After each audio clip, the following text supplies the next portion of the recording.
Hello and welcome to yet another video. This is the fourth episode in which, rather than Hinata's father, a young Uzumaki Naruto foils Kumo's kidnapping attempt. However, he receives a severe wound in the process, jeopardizing his shinobi career. That is, if not for a certain fox stepping in and offering Naruto the Hokage to be a reward for his heroism. Witness Naruto's newfound power and unique perspective. This story comes from Story Seeker 7. Make certain to support him, her. Please like and subscribe to show your support. Let's get the show started.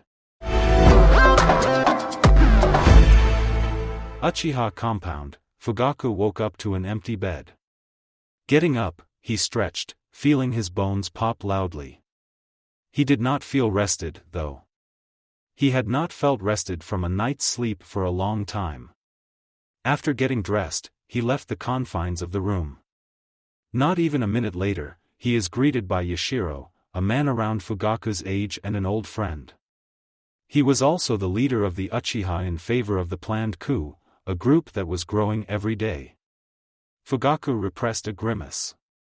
It was too early in the day to be dealing with this man. Fugaku-sama, I'm glad that I caught you. The man said, walking up to Fugaku's side. I was hoping to discuss more about the coup with you. Fugaku was careful to respond. Is it a bit too early in the day to talk about this, and shouldn't we discuss in a more secure area? If Fugaku had his way, he preferred that they don't talk about the coup today. He had never felt comfortable about the plan to overthrow the Hokage and the Konoha Council and replace them with Uchiha. The Uchiha clan was a founding member of Konoha and had sworn an oath to defend the village.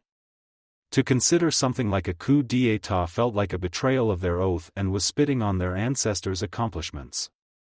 It was why he had rejected the proposal when it was first brought up almost a year ago. There were other factors that contributed to his decision at the time, such as the unlikelihood they would succeed. There was a reason why Konoha had won the three great shinobi wars. While Fugaku was proud to say that the Uchiha was the strongest clan in the village, he was not so arrogant to believe that they could take on the whole village. Even if they did, how would Fire Daimyo view the situation? Would he sit by and let the Uchiha take over, or would he see them as a threat to the land of fire and move against them? Then there were the other countries and hidden villages to consider. A civil war in their enemy ranks would be a tempting weakness to take advantage of. At the time, Fugaku had decided that a coup would do more harm to the clan than it would solve. He never reported the proposal to the Hokage. He could understand why some of his clansmen were reacting the way they did. They felt disgruntled with how the village was treating them, isolating them, and spreading rumors that they were responsible for the Kyubi attack, would do that. He felt the same disgruntlement, but he wasn't about to throw away everything they had by proving the villagers' suspicions right. Yashiro, though, did not feel the same way. Come now, this is the future of our great clan we are talking about. It is never too early for such things. As for security, we are in the Uchiha compound, there is no safer place to talk. There are only Uchiha here, and one of our clansmen would never turn on another. It is one of the things that makes us better than the other clans. Fugaku decided not to bring up Madara. Just look at our so-called rivals, the Hyuga clan.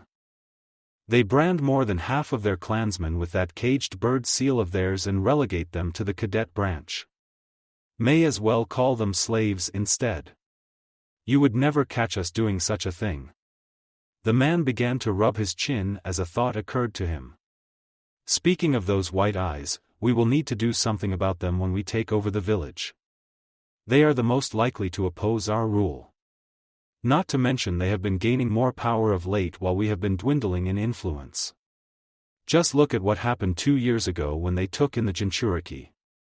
Making him a ward for saving their heiress my ass, they just wanted him for the power he holds. Fugaku stops and looks around the compound's halls, praying that no one was around to hear what Yashiro said. Are you insane? He whispered harshly at the man. You know the law. Yashiro waved him off. Oh please, we both know who that brat is and who here would report me for breaking the Sandame's law. You? Fugaku did not answer. I thought not. As I was saying, the Sandaime must have gone senile to let that pass. I'm surprised you didn't oppose them. Why is that? Fugaku wasn't about to tell him that Brat was the son of his old friend in Yondaime. As I told you before, I had personal reasons for my decision to support the Hyuga clan when they took Uzumaki-san in as a ward of their clan. Reasons that I will not explain to you. Yashiro stared at him for a moment, waiting for Fugaku to elaborate. Very well, I will not pry into the matter. But we will have to do something about the Hyugas. Perhaps after the coup, we could approach the members of the cadet branch and see if we can get their support. In exchange, we could offer to aid them in gaining their freedom from the main branch. Fugaku did not want to talk any more about it.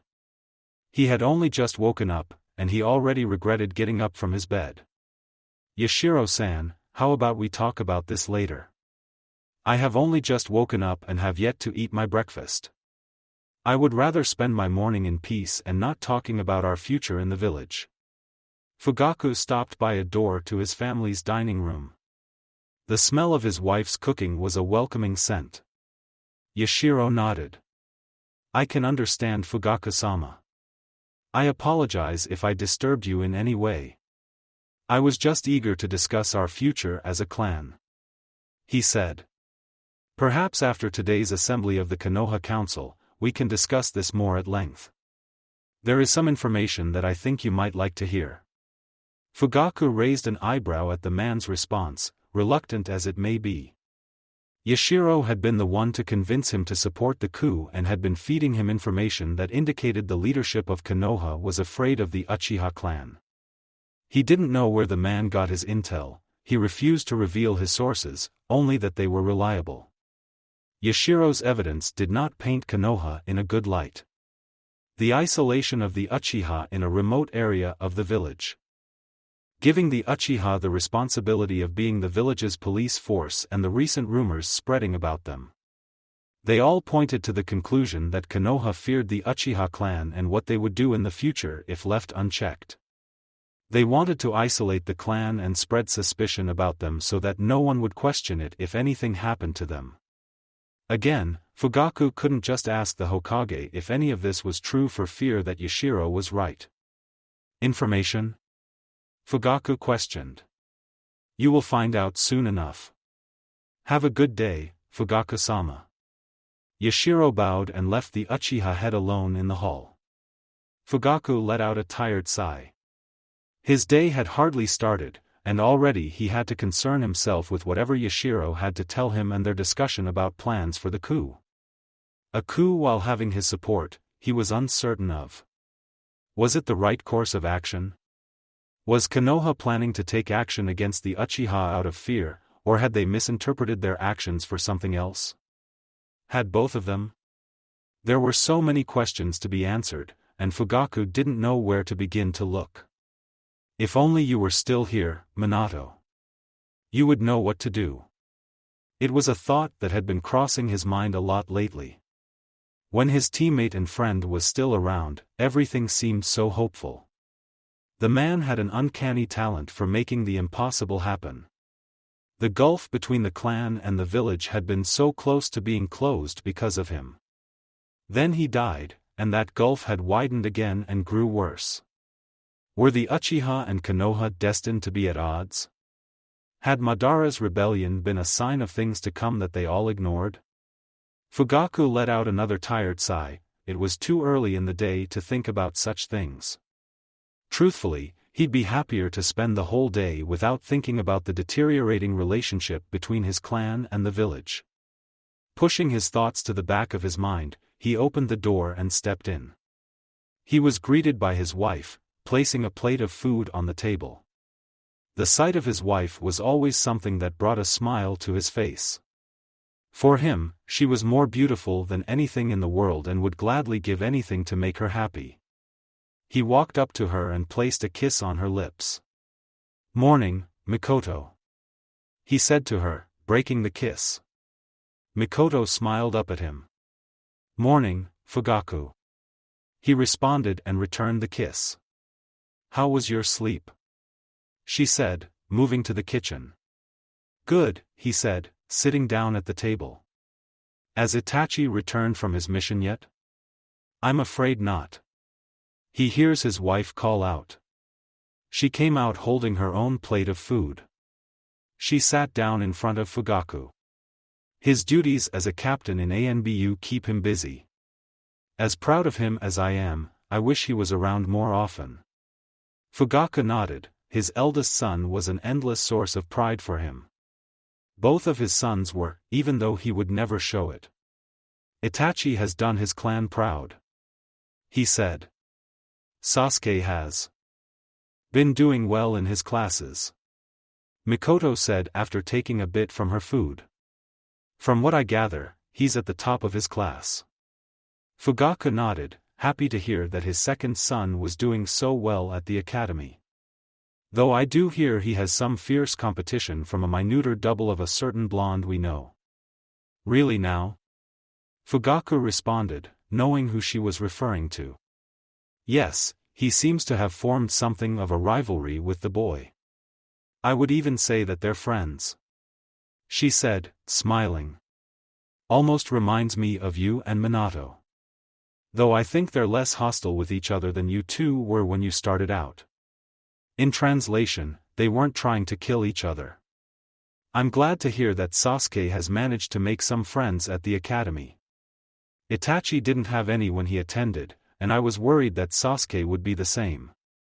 That had not been a fear that had crossed his mind, but he was still happy to know her concerns were unfounded. I'm sure that you're more than happy to know that your fears have been laid to rest. Mikoto nodded. Yes, I am. She said, then remained silent for a moment as she pursed her lips, a tell that she was thinking about something. I hear that you've been talking to Hayashi-san again. That took Fugaku by surprise. He hadn't told anyone about that. Yes, I have. How did you know? A couple of clansmen noticed you talking to him yesterday. She said. So, how is he doing? Good, it's been nice talking to him again. Fugaku responded. It almost feels like old times. Mikoto nodded. That's good to hear. I was thinking, since you're talking to Hayashi again, that maybe I could spend some time with Hitomi again. We haven't talked to each other in years, and it would be nice to catch up again. The next time you see him, can you have Hayashi let her know I want to talk? Fugaku didn't find anything wrong with that. You're in luck, I'll be seeing him after the council meeting today. He said. I'll try to pass it along. I'm sure that Hitomi would be thrilled to see you again. Mikoto nodded her thanks. That would be nice. I imagine that we'll have a lot to talk about. She paused for a moment, and Fugaku suspected that she was debating something in her mind. Should he say something? Mikoto-chan, is something the matter? He asked. His wife gave him a nervous look. Nothing, Fugaku-kun. She bit her lip. Now he knew something was bothering her. It doesn't like nothing to me. She looks at him, a slight hint of surprise showing. It's just that, her voice trailed off as she searched for the right words. She sighed. A few weeks ago, I was passing by the compound's dojo, and on a whim, I decided to throw some senbons at the targets. Fugaku raised an eyebrow at the subject she brought up. And? He carefully pressed. She had a downcast expression as she continued her story. Most of them hit dead center. Fugaku nodded his head, not understanding where she was getting at. He knew his wife had served in the Shinobi Corps, though like him, she was in the reserves now and had been one of Konoha's top kunoichi. She had been called the Red Death for her skill with the Sharingan and use of poisons.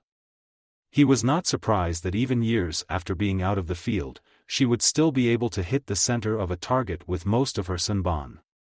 Wait. Except for one. It hit just outside of the bullseye. Now for anyone else, that would have been spectacular results, hitting the center of a target with most of their thrown weapons.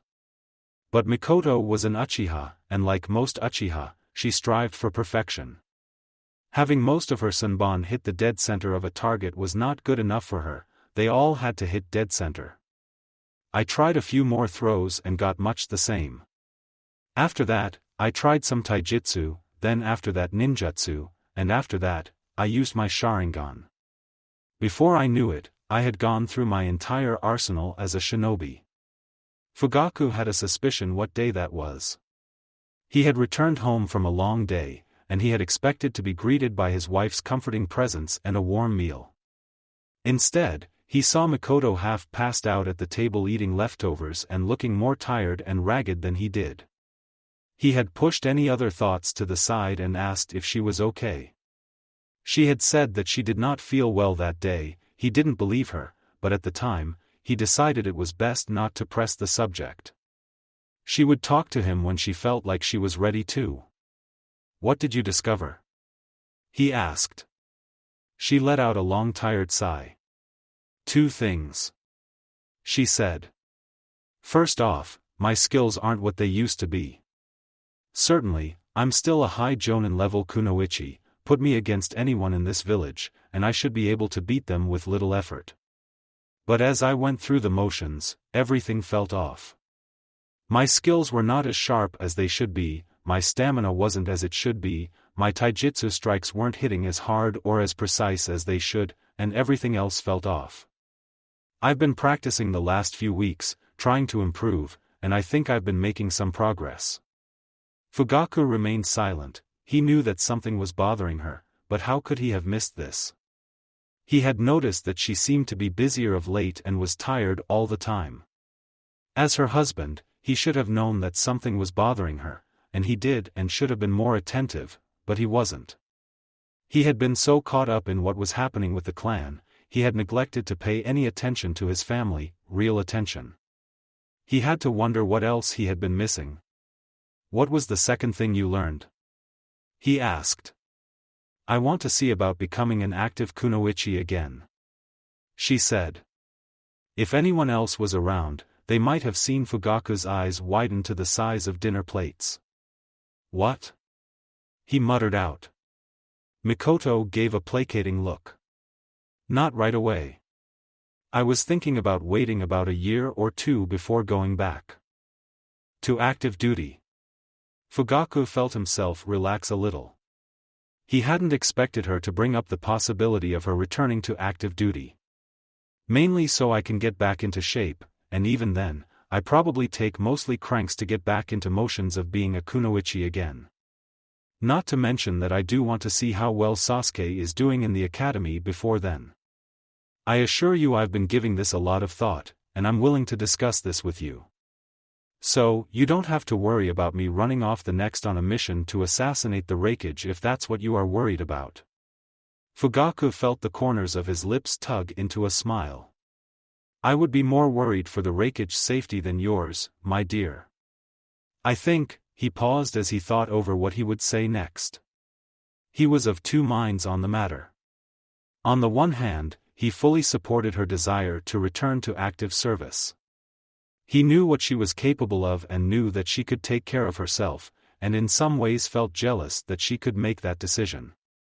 As the head of the Uchiha clan, he couldn't be in active service anymore, his responsibilities kept him inside the village.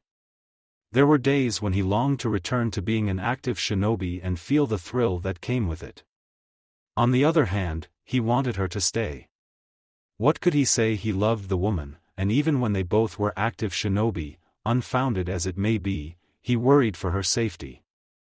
More than a few times, he had stayed up late at night wondering if she would return from a mission or not, half the time afraid that she would, but in a casket. He imagined that she felt much the same about him. "I think it's a good idea," he said after a moment of silence. As much he loved her, he knew this was her decision to make, and if he tried to stop her, he would regret it. "I'm glad to know that you will be returning to active service." Mikoto smiled. She stood up from her seat and walked around the table. Fugaku's head turns to keep track of the woman as she made way behind him. She wrapped her arms around him and laid her head on his shoulder. "Thank you, Fugaku-kun, you don't know how happy I am to hear you say that. A mirthful giggle made its way to the Fugaku's ear. What's so funny? He said, tilting his head to the side to get a better look at his wife. Nothing much, she said. It's just I haven't seen you like this for a long time. Fugaku felt his face scrunch up in confusion. Like this? He asked. Mikoto's expression changed, she was still smiling, but it was more solemn. I'm not sure if you noticed or not. But you haven't been the same for over 7 years, not since Minato died. Fugaku hid his reaction. He knew he wasn't the same man before Minato had passed away, but had he changed more than he had thought without realizing it? If he met his past self, would the contrast be so stark as to see they were two different individuals? He had a lot to think about. Mikoto removed her arms, placing a quick kiss on his cheek, and walked back to her seat. I always knew the man that I fell in love with was in there somewhere, she said, taking a seat. I'm glad that I got to see him again. Do me a favor and try to bring him out more often.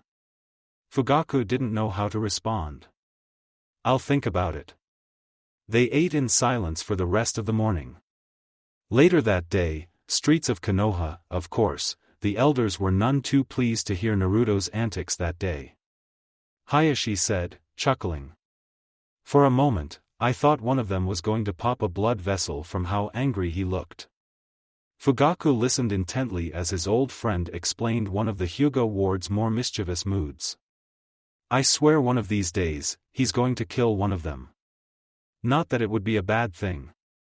The Uchiha clan head shook his head, the boy sounded like a handful to keep track of. He may look like a miniature version of his father, but that boy had more of his mother in him. I'm surprised they haven't tried punishing him more often. The two men had gotten out of a meeting of both the Shinobi and civilian councils and were now sitting down at a restaurant frequented by Shinobi. Fugaku wouldn't mind it so much if it were just a meeting of the Shinobi Council. It would still be a long drooling session with endless amounts of administrative and legal issues to work out, but at the very least, he would be among fellow Shinobi. But with the civilian council joining them, it became a lot more tedious than it should have. There was one, maybe two, members he could tolerate, but the rest just grated on his nerves. They always had to nitpick at everything and complain just about as much. Oh, they have tried, many times in fact. Hayashi said, putting his glass of water down. But between me, Hitomi, Hizashi, Sarah, and the Hokage, we keep them from doing something too drastic. It doesn't hurt that Naruto at least has the good sense to behave for a while after days like that one. I imagine your eldest daughter also has a hand in that. Fugaku said. I imagine she does, Hayashi responded with a nod. Nor does it hurt that Naruto is at the top of his class. So, they don't have much to complain about. A waiter came by asking for their orders. Speaking of, Hayashi said after the waiter left, from what I hear, your youngest son is attending, as well. He is, Fugaku answered, remembering his discussion with his wife earlier in the morning. From what I hear, he and Naruto have become rivals. Hayashi had a coy smile on his lips. Not a single day goes by that I don't hear about how the two have had one competition or another. Naruto always grumbles whenever he loses. Fugaku rolled his eyes, keeping his amusement hidden. It sounds like what Kushina would do. That redhead always accused me of being a cheater. He does take a lot from his mother, Hayashi said. But I think you'll be happy to know that Naruto doesn't accuse Sasuke of cheating. He prefers to think that he got lucky. Hinata tells me that Sasuke doesn't hang out much with the other kids. He seems to prefer to be alone or keep around Naruto and her. Not unlike how someone I know used to be. Fugaku had no reply for that. He remembered doing the same thing as his second son. At the time, most would have thought that he saw that everyone else was beneath him and wasn't worthy of being around him. While that was largely partly what it was, the truth was that deep down, he felt nervous about being around the other kids. The Uchiha name was something that held a lot of power and meaning behind it. They were one of the founders of Konoha and produced some of the most powerful shinobi in the village. Their Kekkei Genkai, the Sharingan, was feared and coveted throughout the world. Being the heir of the clan, Fugaku felt like he had a lot to live up to. He was afraid that if the others ever learned what he was like, what kind of person he was, it would somehow tarnish his family's name. In some ways, he still felt like that. He had a lot of pride in his family, something that he would admit had gotten him into trouble more than a few times in his life. Because of that, he wouldn't let anyone be close to him for fear. Hayashi continued. They both think of him as a friend. He let out a small laugh. It's almost like history is repeating itself, though some of the details are different. I'm almost tempted to say it's fate. Fugaku had been thinking much the same thing. What were the odds of their children becoming friends like their parents had, long after their families had grown so far apart? For their sakes, I hope that history doesn't repeat itself fully. He said darkly. Losing Minato and Kushina had hurt badly. The former more than the latter. Minato had been the only one to break through the walls he put up to protect himself. When he had first met the blonde, he thought the boy, an orphan like his son, was annoying and tried to ignore him as he did with the rest. It was one of the few failures he was proud of. Looking back at it now, Fugaku could see that the boy's constant challenges were not of bitterness towards him and that his attempts at friendship were genuine. Minato always had a gift for seeing through people's facades and saw them for who they were. He had seen through Fugaku's facade and saw him the lonely person he was. Despite his best efforts, Minato and, later Hayashi had become his closest friends and confidants. In hindsight, perhaps a part of the reason why he had distanced himself from Hayashi and the few other friends he had was that he was afraid that he would be hurt again if they were to pass. He didn't want Sasuke to go through the same thing. Hayashi seemed to catch on to his thought process. I hope so too. Then he smiled. But I don't think we have to worry about that. Something in me tells me that things will turn out very differently for these kids. They already are different from what we were. Thinking about it, he realized that Hayashi was right. From what little he heard about it, Sasuke had accepted Naruto's and Hinata's invitation of a friendship more openly than his father had with the deceased Yondaime. Maybe you're right, he said. Well, what do we have here? A familiar voice said. Both Fugaku and Hayashi turned to see their generation's Inoshikacho trio approaching them. The heads of the Hyuga and Uchiha clans sitting down at the same table, and everything in a 10-kilometer radius hasn't exploded? Inoichi said with a grin. Did we step into a parallel reality somewhere? Maybe we're under a genjutsu? Choza said, rubbing his chin. Though it's not a very good one, considering how unrealistic this picture is. If they want us to believe that these two are the same table, at the very least, they should be at each other's throats. Shikaku said seriously. Indeed, which is why I think we're in an alternate reality where the two can sit at the same table without something bad happening. Inoichi said. Fugaku rolled his eyes at the three's antics. Judging by the scowl on the Hayashi's face, he guessed that the man wasn't too pleased either. Are you three about done? Do keep in mind that insulting the Uchiha clan is not a wise decision. And insulting the Hyuga clan on top of that more so. Hayashi added to the threat. Alright, we didn't mean anything by it. Inoichi said, placing his hands in front of him. Can't you two take a joke? The deadpan stares were all the answers he needed. A nervous laugh made its way through the man's teeth. Tough crowd. Then a more serious expression appeared on his face. In all seriousness, we're surprised that both of you are sitting together and talking without any unpleasantness happening. He pulled back one of the seats. Mind if we? He asked. Choza was taking the other seat, and Shikaku grabbed a chair from a nearby table. Go ahead, Fugaku said, knowing that they wouldn't take a no for an answer. Inoichi nodded his thanks. We haven't seen you two like for a long time. Not since. The Yamanaka trailed off as he racked his brain. Shikaku picked up for him. Not since Minato passed. That's right, Inoichi said, snapping his fingers. I mean, we did see you two hanging out for a bit after that. But then you kind of stopped seeing each other one day. Since then, you've only been seen together during council meetings. Even then, your interactions could be described as being less than cordial. Choza said. That is until recently. Recently? Hayashi questioned. Fugaku wondered what he meant by that as well. A waiter came by, offering the three newcomers menus. No, thank you, we're just here to talk. Shikaku said, waving the waiter off. Yes, recently, during the council meetings you have been. Well, I wouldn't say you've been more friendly towards one another, he folded his hands together.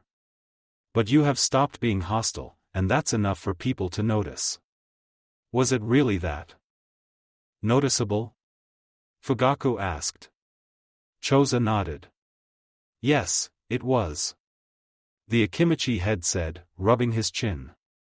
Now that I think about it, the closest that you have acted like was about 2 years ago.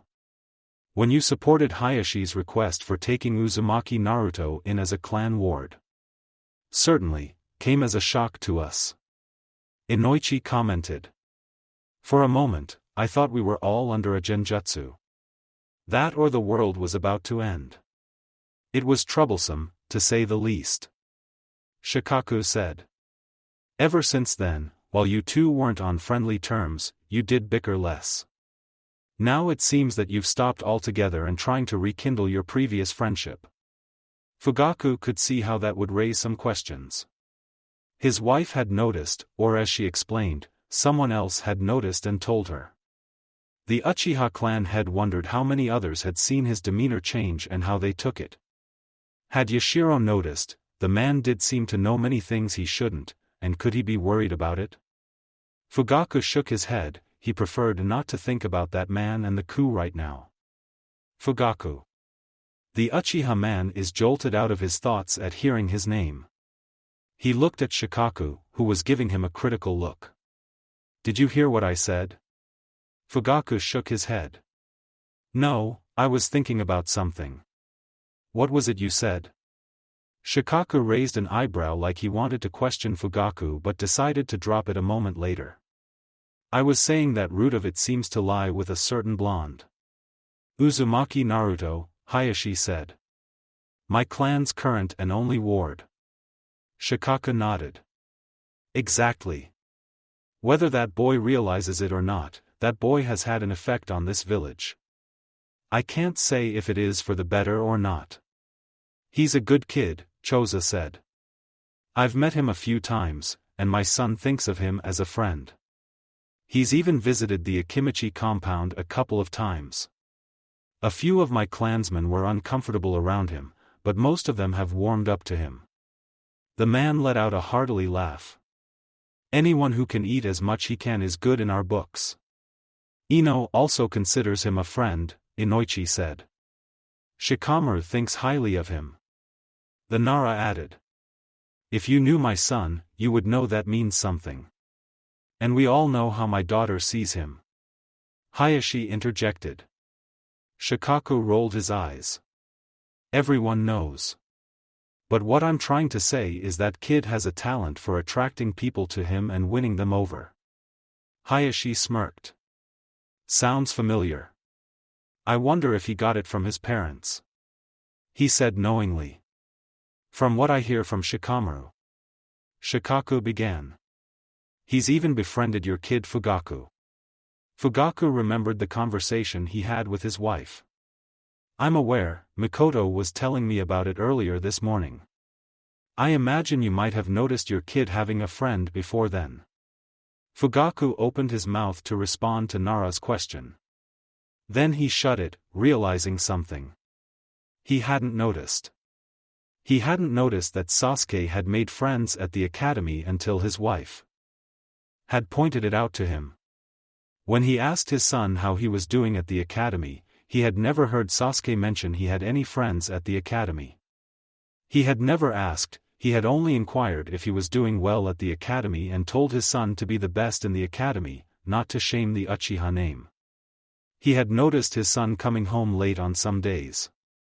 He had always assumed Sasuke had been out training, improving himself, and proving that he was a testament to the Uchiha clan's greatness. Never once had he considered the possibility that his son was spending time with other kids his age. Then another thought had struck him. How well did he know his son? Fugaku searched through his memories. He tried to find any meaningful moment with Sasuke, a moment when he acted like a father to the boy, not a clan head. He realized the last time he could remember being that way was when Sasuke was a baby. That couldn't be right, could it? Surely there was at least one moment where at the very least, he praised his boy for some small trivial thing? Like being able to count to 10 without using his hands or reading a storybook without making a mistake. Nothing, he couldn't find anything.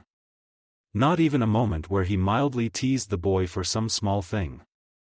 How could a father have done so little with his child? Something that should bring pride and joy to his life. He remembered Itachi was a child and all the good times that came with it. His first words. When he learned how to walk. His first crush on a girl and teasing him about it. He even remembered the wonder that came over his eyes when he learned he would have a younger sibling. How he spent every moment he could around his mother talking to his baby brother in her womb. Then another thought occurred to him. When was the last time he had spent time with his eldest son, Itachi, as a father? Like with Sasuke, he couldn't remember. The only things that came to mind was praising his firstborn for graduating from the academy at a young age and recently becoming a captain in the ANBU. All of it Shinobi related and nothing to do with him as a person. How could he have missed so much? What did his sons think of him as a loving father, or a cold distant clan head? He looked to Hayashi as the two rekindled their lost friendship. The man had told him much about what was happening in his life. In particular, he went into detail about how much he loved his daughters, how proud he was of them, and the joy they brought to him. Fugaku didn't have such stories to share, and it troubled him. Hayashi noticed his staring. "Fugaku-san, is something wrong?" he asked, giving him a concerned look. Fugaku shook his head. "No, it's nothing," he lied, pushing his thoughts to the side. He would have to reflect on this later. He was doing a lot of that of late. "I'm fine. It's just that, He stopped trying to think of something to change the subject. He leapt at the first thought that came to him. "I just remembered something. Mikoto was telling me earlier this morning that she wants to see Hitomi again. So, she asked me to let you know she wants to spend some time with her." "That's good to hear," Hayashi said, sounding like he knew this wasn't the subject that was bothering him. "I'm sure that Hitomi would be more than happy to see her again." Fugaku held back his relief. "Perhaps tomorrow they can meet up," he suggested. Hayashi nodded. "I'll let her know." "Well," Inoichi said, getting the two's attention. "It looks like your food is coming in." He pointed to an approaching waiter holding 2 plates of food. "So, we'll be leaving." He stood with the others. "It was nice talking to you too. Perhaps we can all hang out when we're available. Catch up on everything we've missed and reminisce over the past." "I would not mind that," Hayashi answered. "What about you, Fugaku-san?" The Uchiha man nodded his head. "I'll have to see about it." "Well, that is as firm of a commitment we'll get from you," Shikaku muttered before the 3 left, saying their goodbyes. Once the waiter had placed their food down and left, Hayashi gave him a stern look. "Now tell me, old friend. What was really bothering you a moment ago?" he asked in a tone that left no room for excuses. "I told you, I remembered that Mikoto wanted to see Hitomi again." Fugaku said, hoping that Hayashi would drop the subject. I wasn't lying. Fugaku could have sworn he saw Hayashi's eyes narrow. I know you weren't, he said, and I am going to let my wife know that Mikoto wants to see her. But I also know that you were using it as an excuse to cover up whatever thought disturbed you. Disturbed me? Fugaku questioned.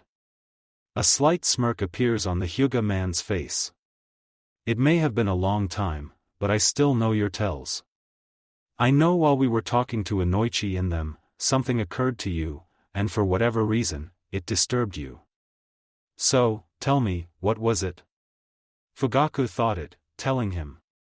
It's just that, he began. He sighed, it's hard to explain, and I'm not entirely sure about it.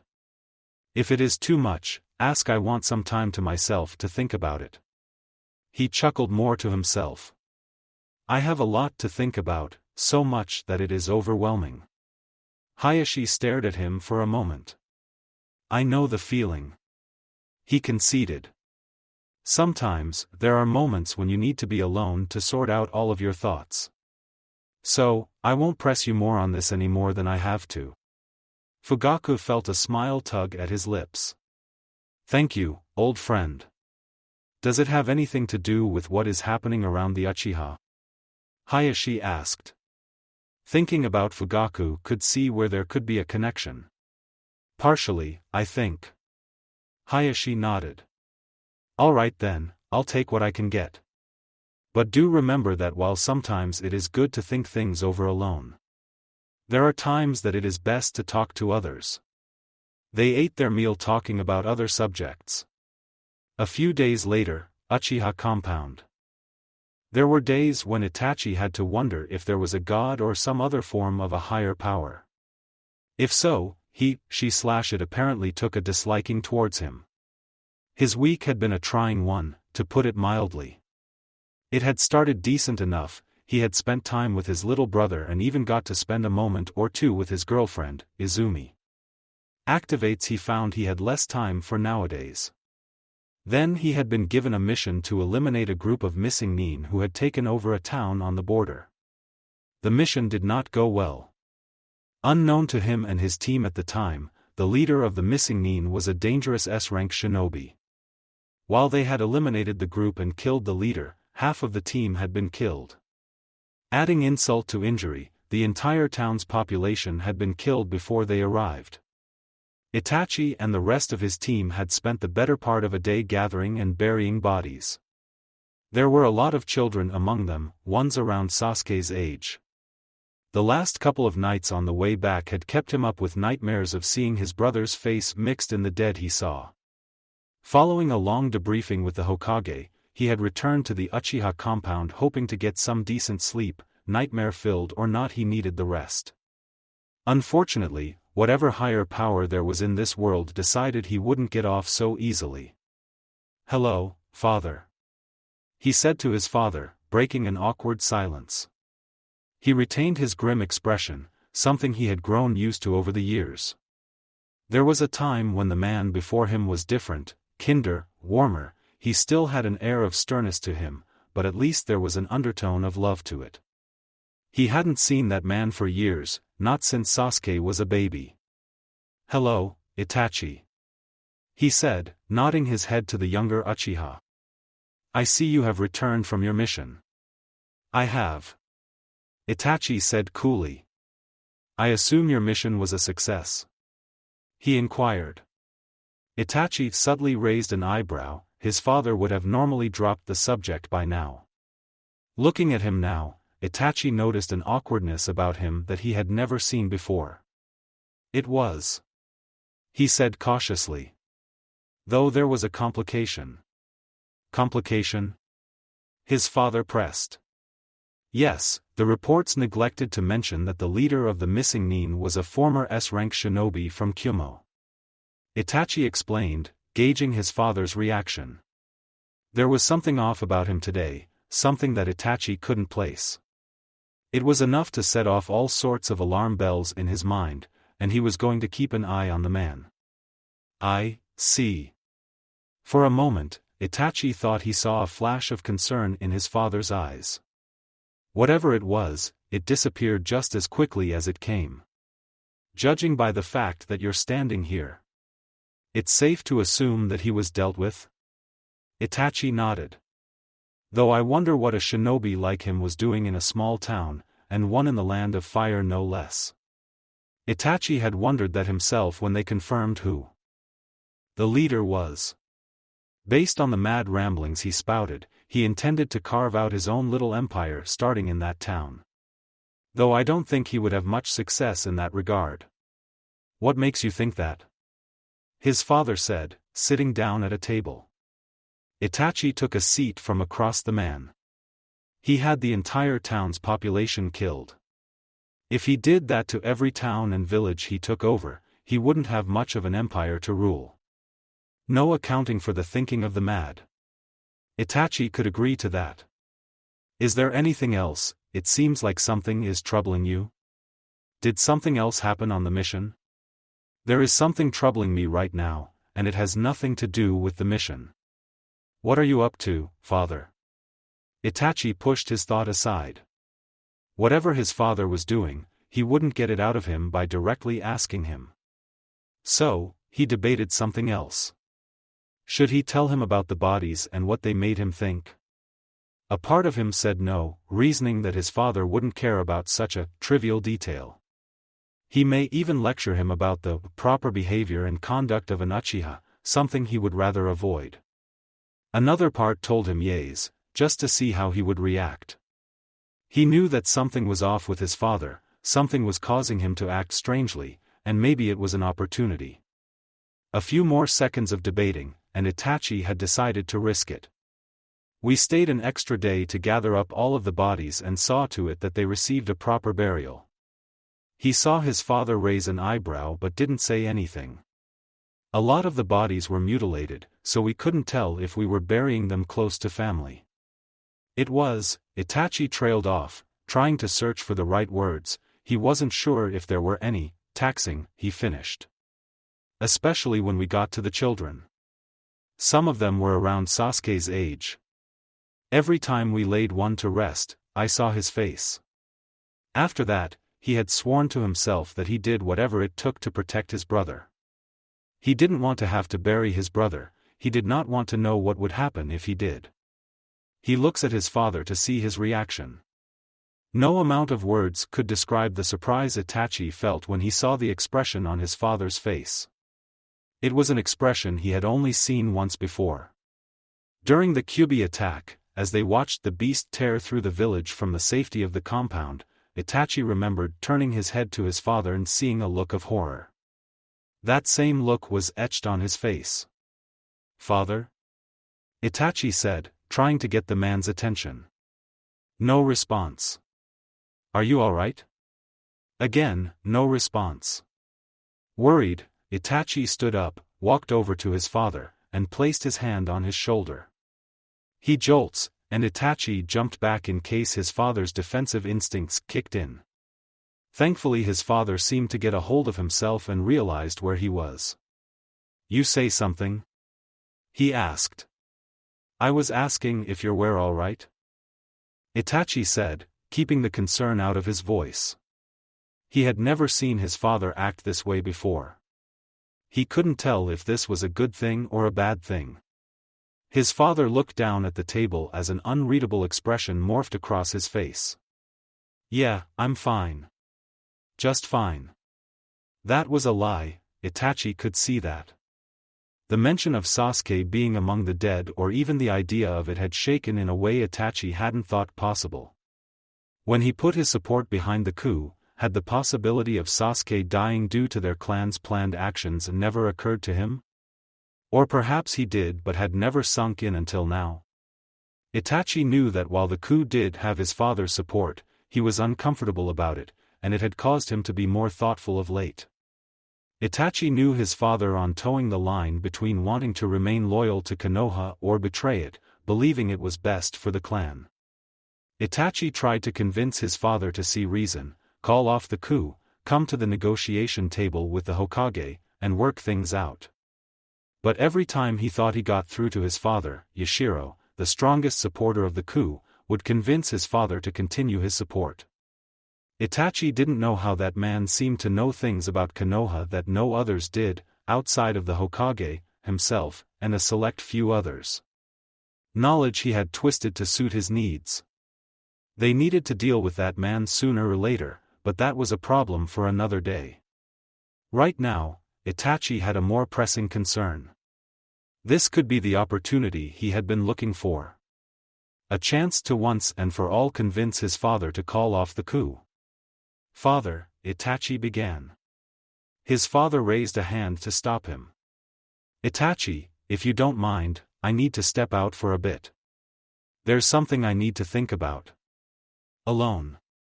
There was something in his father's tone of voice that told Itachi that he would not take no as an answer, and any attempt at further conversation would be fruitless.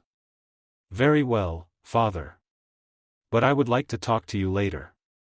Maybe it would be a good thing for his father to think over what he said. Let brew in his mind for a bit before pressing him on the subject. "I'll think about it." His father stood up and went for the door. He stopped. "Itachi, while I'm gone, could you do something for me?" Intrigued, Itachi looks at his father. "Yes?" he asked. "Check up on Sasuke, see if he's all right." Then he left. Twice now, in a short period, Itachi was shocked. Then a tiny hopeful smile crossed his lips. "That I will do," he said to the door. Then he walked out of the room. Before he exited, he looked to the door his father left out of, mentally sending a message to the man. "Please, father.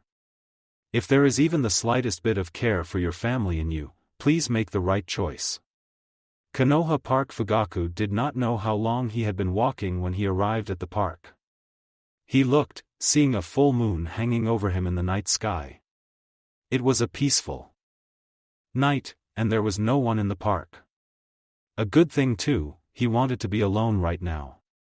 He wanted to be away from the things, all the people pulling him in different directions. Hayashi, Yashiro, Mikoto, the Hokage, and even Itachi. Itachi, he had caught his son by chance when he came in. His doubts as a father from earlier in the day had been fresh on his mind. He had to almost chuckle at how awkward the atmosphere around them was. Even before they started to talk, as Itachi explained how his mission went, Fugaku realized how uncomfortable Itachi was around him.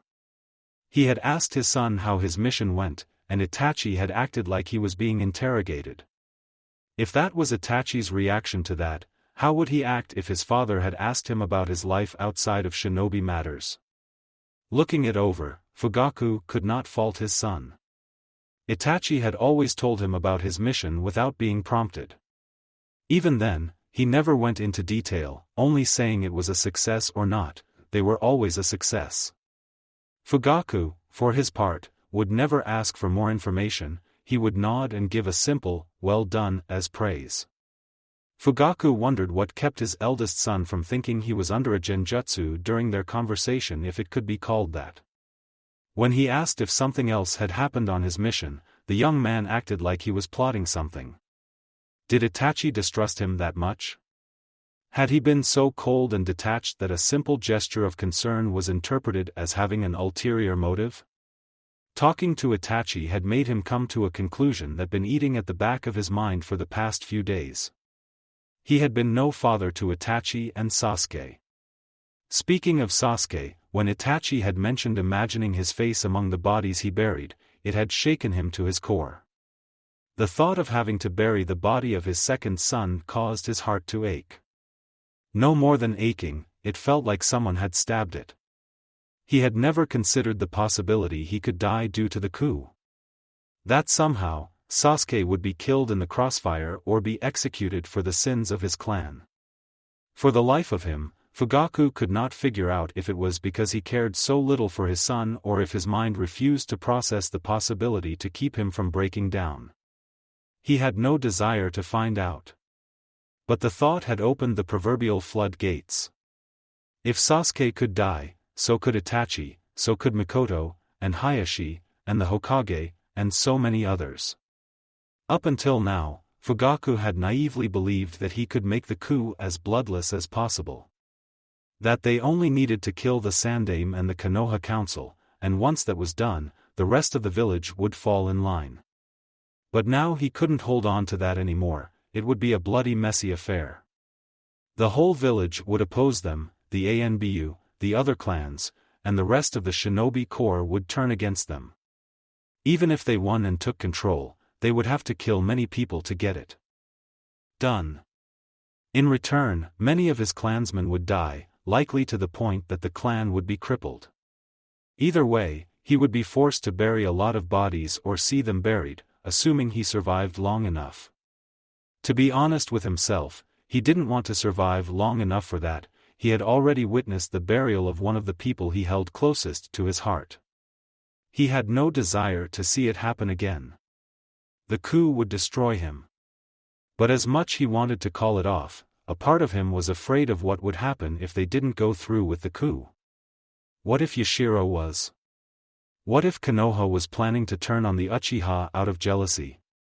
Fugaku sighed. There were days when he wished he had an older sibling that took the role of clan head or had been born outside the main family. Life would be simpler that way, wouldn't it? He must to himself. However, that would not solve his predicament.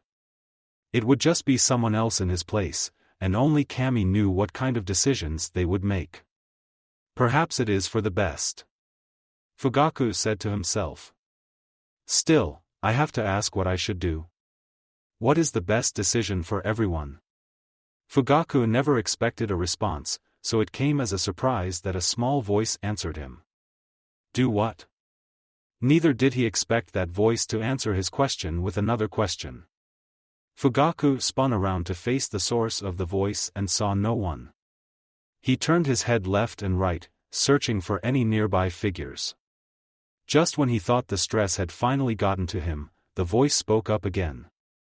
Oi, Gramps. Down here. Fugaku felt a vein bulged in his head. How dare this stranger addresses him in a disrespectful tone. He tilted his head down and was ready to lecture the impudent stranger. Only for the words to die in his throat.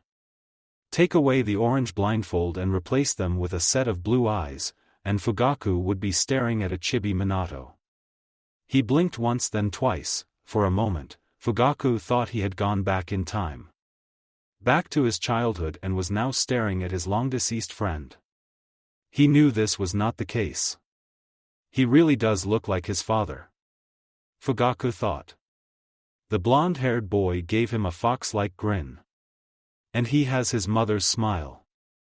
What, you never saw a blind kid before? The boy asked, his smile broadening. Well, I'm not as blind as you think. Fugaku saw something appearing just above his line of sight. He looked up and made eye contact with a pair of floating eyeballs. They were green. I see. Fugaku said, almost like he was observing the weather.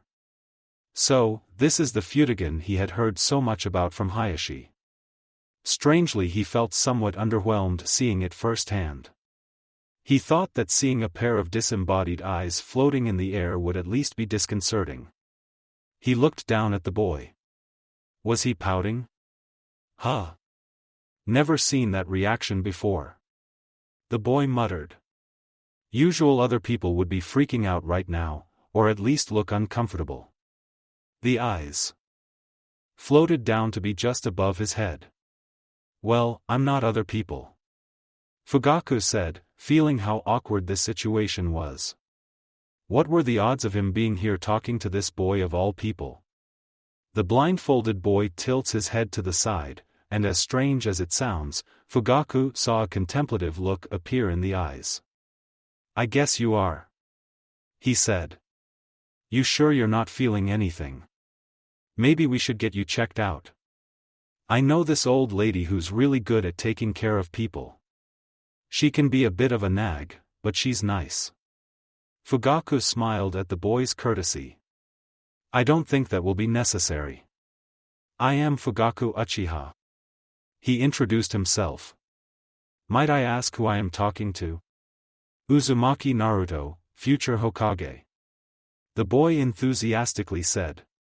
Wait, did you say Uchiha? Fugaku nodded, knowing where this was going. Do you happen to know a kid named Sasuke? He's around my age, maybe a little bit taller than I am. Kind of quiet and keeps to himself. Has hair that looks like a duck's tail. Fugaku repressed a low chuckle, bring up a mental image of his second son. He realized that his son's hairstyle did indeed resemble a duck's tail. I should. After all, he is my son.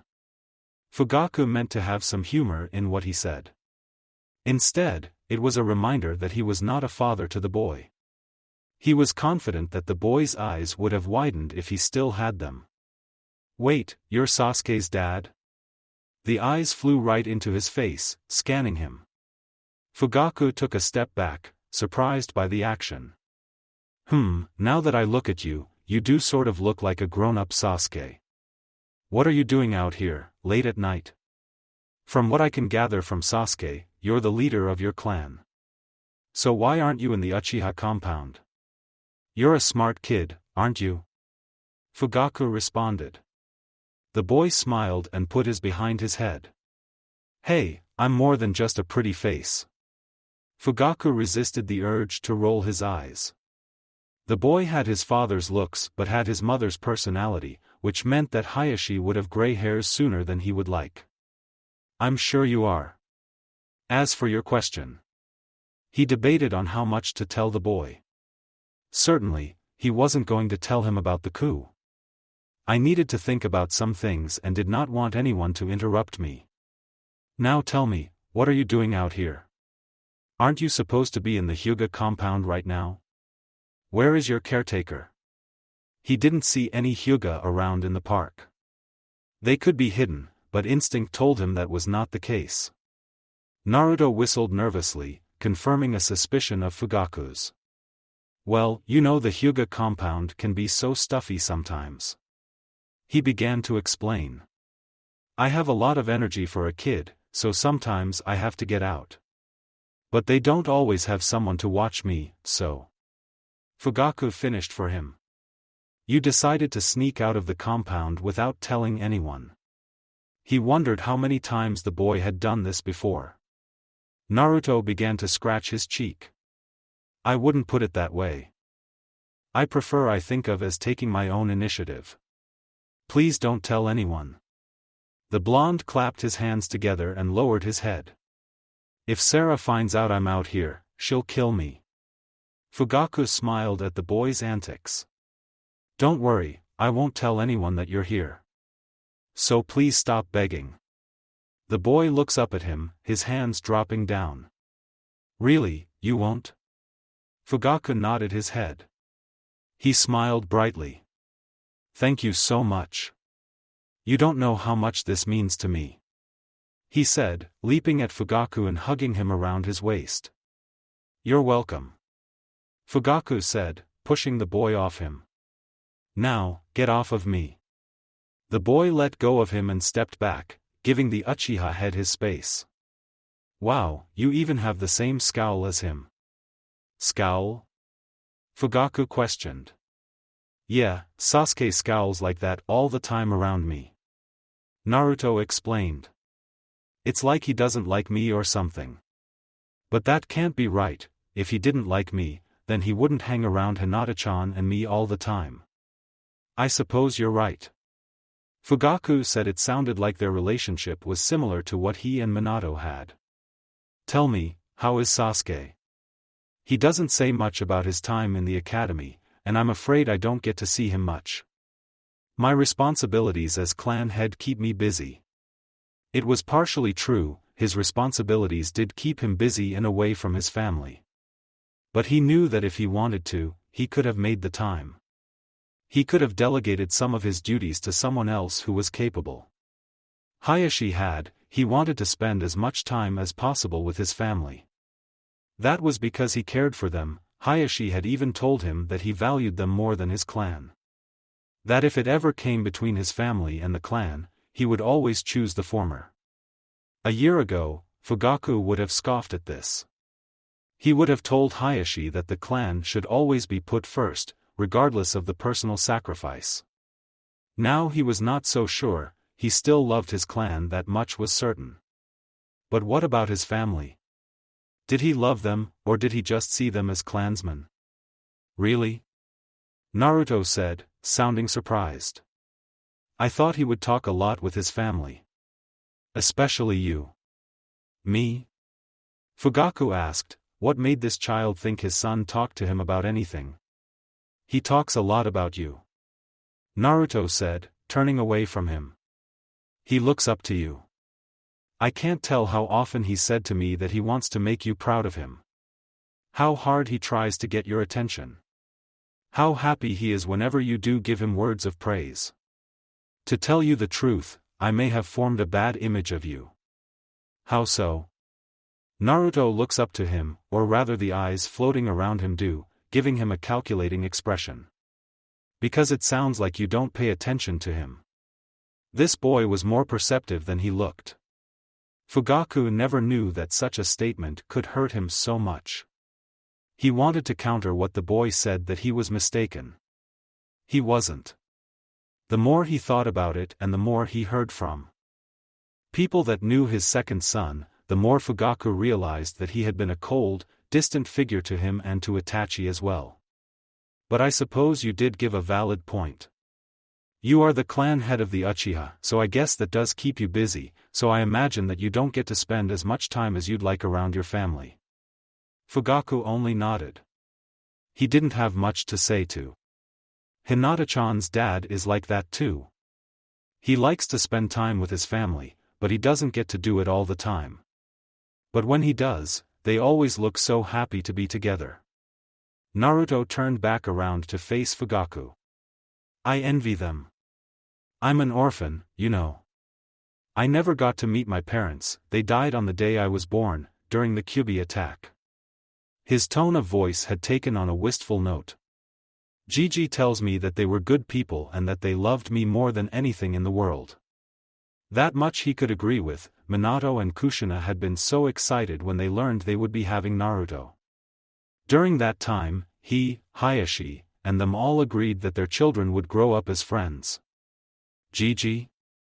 Fugaku questioned, suspecting who Naruto was referring to. The Hokage, he's sort of like a grandparent to me. Naruto chuckles a little. Sarah keeps telling me that I shouldn't call him that, it's disrespectful. But I do respect him, he's so kind to everyone, even to me. When I call him Gigi, it's not to disrespect him, annoy him a little, maybe. But never to disrespect. It's because I really do think of him as a grandpa to me.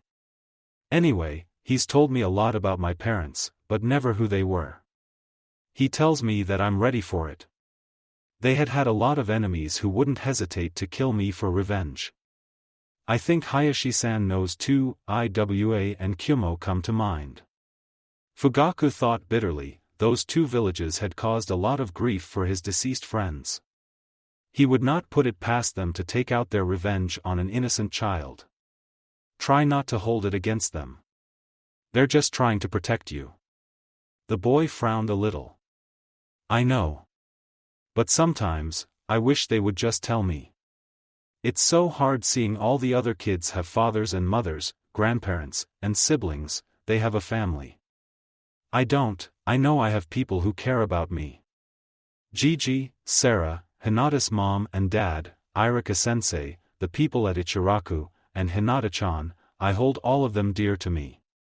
They're the closest thing I have to a family. But sometimes, I wonder what it is like to have a real family, know a mother's love, and a father's praise. I wonder what it is like to have an older sibling to look up to or a younger one to dawdle on. Naruto had taken a seat on a nearby bench, his head tilted up to face the night sky. It's funny, you know. You're a complete stranger, and yet I feel comfortable enough to talk to you about this. Strange, isn't it? Fugaku sat down next to the boy. Maybe because I am a stranger. I don't have any obligations to you. I don't have to sugarcoat things for you. So, when I tell you this, you know it is the truth. Fugaku turned to face the boy. Family isn't always about blood ties, sometimes they are the people closest to you. The people that care for you and would do anything to make you happy.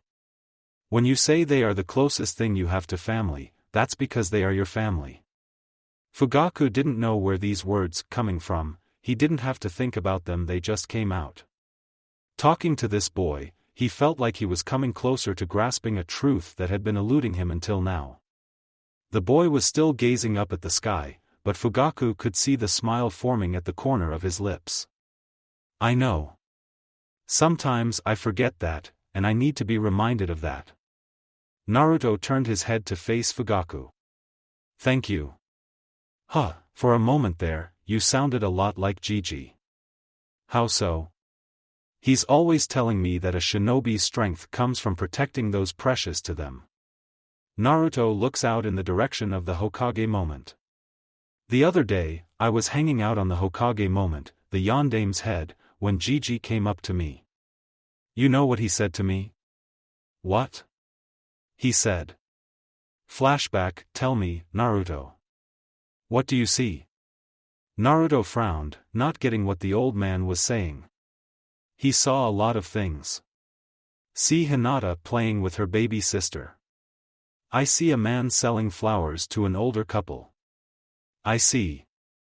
The old man stopped him. No, I meant from here. Atop the Yandame's head. He said, gesturing out to the area around them. What do you see? Naruto focused his attention through the eyes close to him. He saw him and the old man. He figured that wasn't what he wanted, so Naruto went with the other thing he saw. I see the village. The old man smiled. A good answer. He said.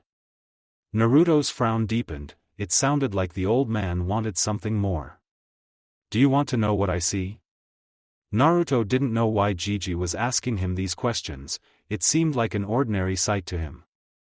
He nodded. I see my family. Your family? Sure, he could probably see the Sarutobi compound from here. Yes, this whole village is my family. Every man, woman, and child, every shinobi in Kunoichi, they are precious to me. I would give anything, do anything to protect them. I would even give my life to protect this village. That is how much I love the people of Konoha.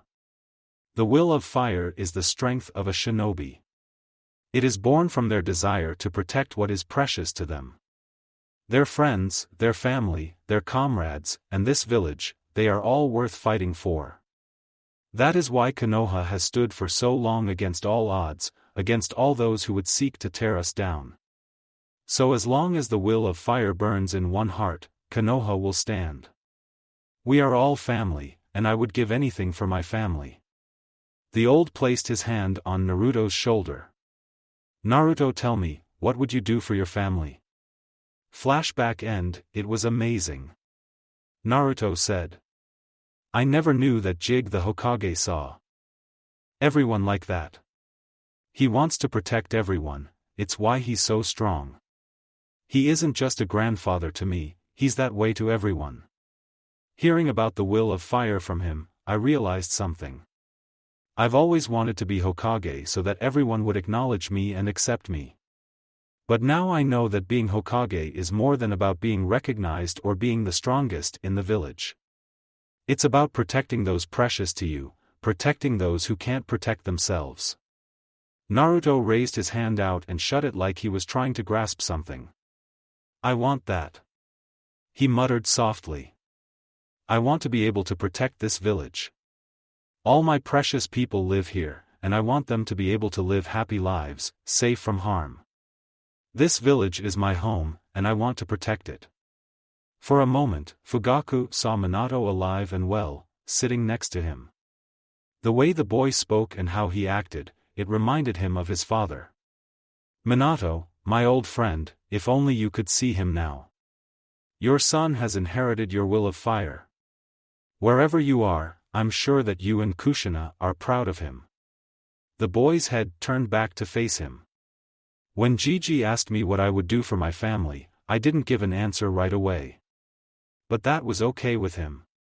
He said that so as long I could answer that question for myself, he didn't need to know. Fugaku listened to the boy, letting him finish his story. If he were to ask me that question, now do you know what I would say? Fugaku shook his head. I would say that I would give anything to protect my family, because I care about them. Like you do too. There was no hiding the surprise that Fugaku felt. You think I care about my family? The boy tilted his head. Don't you? You asked about Sasuke, wanting to know how he was doing and what he was like. You seemed worried about him. If you didn't care, then you wouldn't have asked, and you wouldn't be worried about him. Fugaku never knew that such simple reasoning would leave him wordless. The boy was right. For several days, he had been worrying himself with the idea that he had been a terrible father to Sasuke and Itachi. He was concerned over the fact that he did not pay enough attention to his wife. He had been afraid that he had in some way alienated his family, and perhaps in a way he had. The fact was he did care for them. If he didn't, he wouldn't be so worried right now. He would have not cared if he had grown distant from his family, he would have ignored the problem, growing more distant from them. Then that's when it hit him, he could not bear to lose them. If they died, a part of him would die with them. He realized something else, he would do anything to protect his family, even if it meant going against his clan. He didn't know how much time had passed. For Naruto, it may have been a few short seconds, but for Fugaku, it was an eternity. I guess you're right. I've been worried about so many things lately that I forgot that. He saw the boy smile. I guess you needed a reminder? Fugaku smiled back. I did. Thank you. You reminded me of what's important. For that, I owe you a debt of gratitude. The whole clan did, he would see to it that it would be honored. Wherever and whoever your parents are, I'm sure that they loved you with all their hearts, and they would be so proud of you. Always remember that. For a few moments, the boy looked surprised, then a few tears streamed down his cheeks. He wiped them away. Thanks for that. You're a lot nicer than I imagined you were. Naruto pursed his lips together in a thoughtful manner. Can you do me a favor? Fugaku raised an eyebrow. Yes? The blindfolded boy looks up at him, a pair of eyes floating down, a seemingly serious look in them. Can you try to show Sasuke that you do care? I think he would appreciate that. Fugaku's smile grew. I think I can manage that. There was a lot he had to do. Once he settled the matter between the clan and Konoha, he would sit down with his whole family and have a long talk with them. Now then, I think you've been outside of the Hyuga compound long enough. I couldn't agree more. It was almost comical the way Naruto paled. He slowly turned around, facing the source of the very unamused voice. Hee, Sarah-san. He said, scratching the back of his head. What are you doing out here? At a time like this? The Hyuga woman had her arms crossed as she gazed down at the fidgeting boy. Looking for you. She said in an icy tone. I don't suppose you would be willing to let this slide? Naruto asked nervously. The woman bent down, an almost sadistic smile on her face. No. She said flatly. Kozen if you will. Already on it. A man said, walking beside Naruto and picking him up. Hey, put me down. Naruto said, struggling in the man's arms. I can get back to the compound on my own 2 feet. The man would have none of it and began to walk away. The boy stopped struggling. Fine, I'll go, but can I say one more thing to Uchiha-sama? The Hyuga man stopped, and he turned to face the woman, Sarah, if Fugaku heard it right. She sighed. All right, say what you. Kozen let him down. Even though she sounded annoyed, Fugaku could not help but detect a note of fondness in her voice. The man did as Sarah said and put the blonde-haired boy down. Thanks, cousin. He turned to Fugaku. To answer your question, Fugaku-san. Sasuke is a really quiet kid, he doesn't like to hang with others. But when he does, he smiles a lot and laughs, and he's very nice.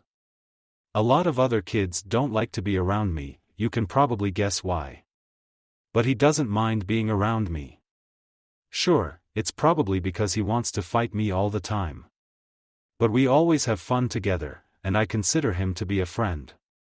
He turned back to Ko, walking up beside him. That's all I wanted to say. He turned his head to Fugaku. Goodbye Uchiha-sama, hope to meet you again. Naruto took the man's hand. The Hyuga looks to Sarah. Are you coming? Sarasan? She shook her. You go on ahead, cousin. I'll escort Fugaku-sama back to the Uchiha compound. The man nodded and walked off with Naruto. The Hyuga woman turned to face Fugaku and bowed. Fugaku-sama, I apologize if young Uzumaki has disturbed you in any way. I assure you Hayashi-sama will be informed of this, and he will be chastised accordingly. No need. Please rise. He said, gesture for her to break her bow. I found my conversation with the boy to be pleasant and enlightening. So please don't punish him on my behalf. The young woman rose, a small smile present on her lips. I will take that into consideration, and I imagine your conversation was. Fugaku raised an eyebrow. How long have you been listening in on us? He asked, he hadn't noticed their presence until now. Sarah's smile grew. Let's just say that Naruto is not as good at sneaking out of the compound as he thinks he is. So, from the beginning, then. Why didn't you make yourselves known?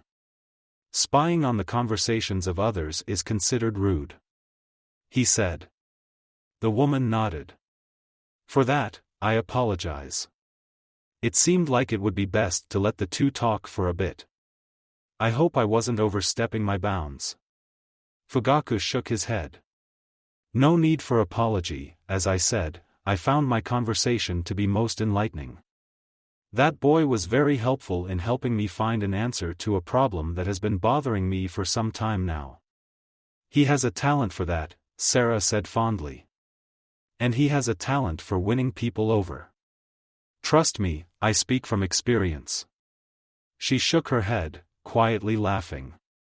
That boy is going to take this world by storm when he grows up.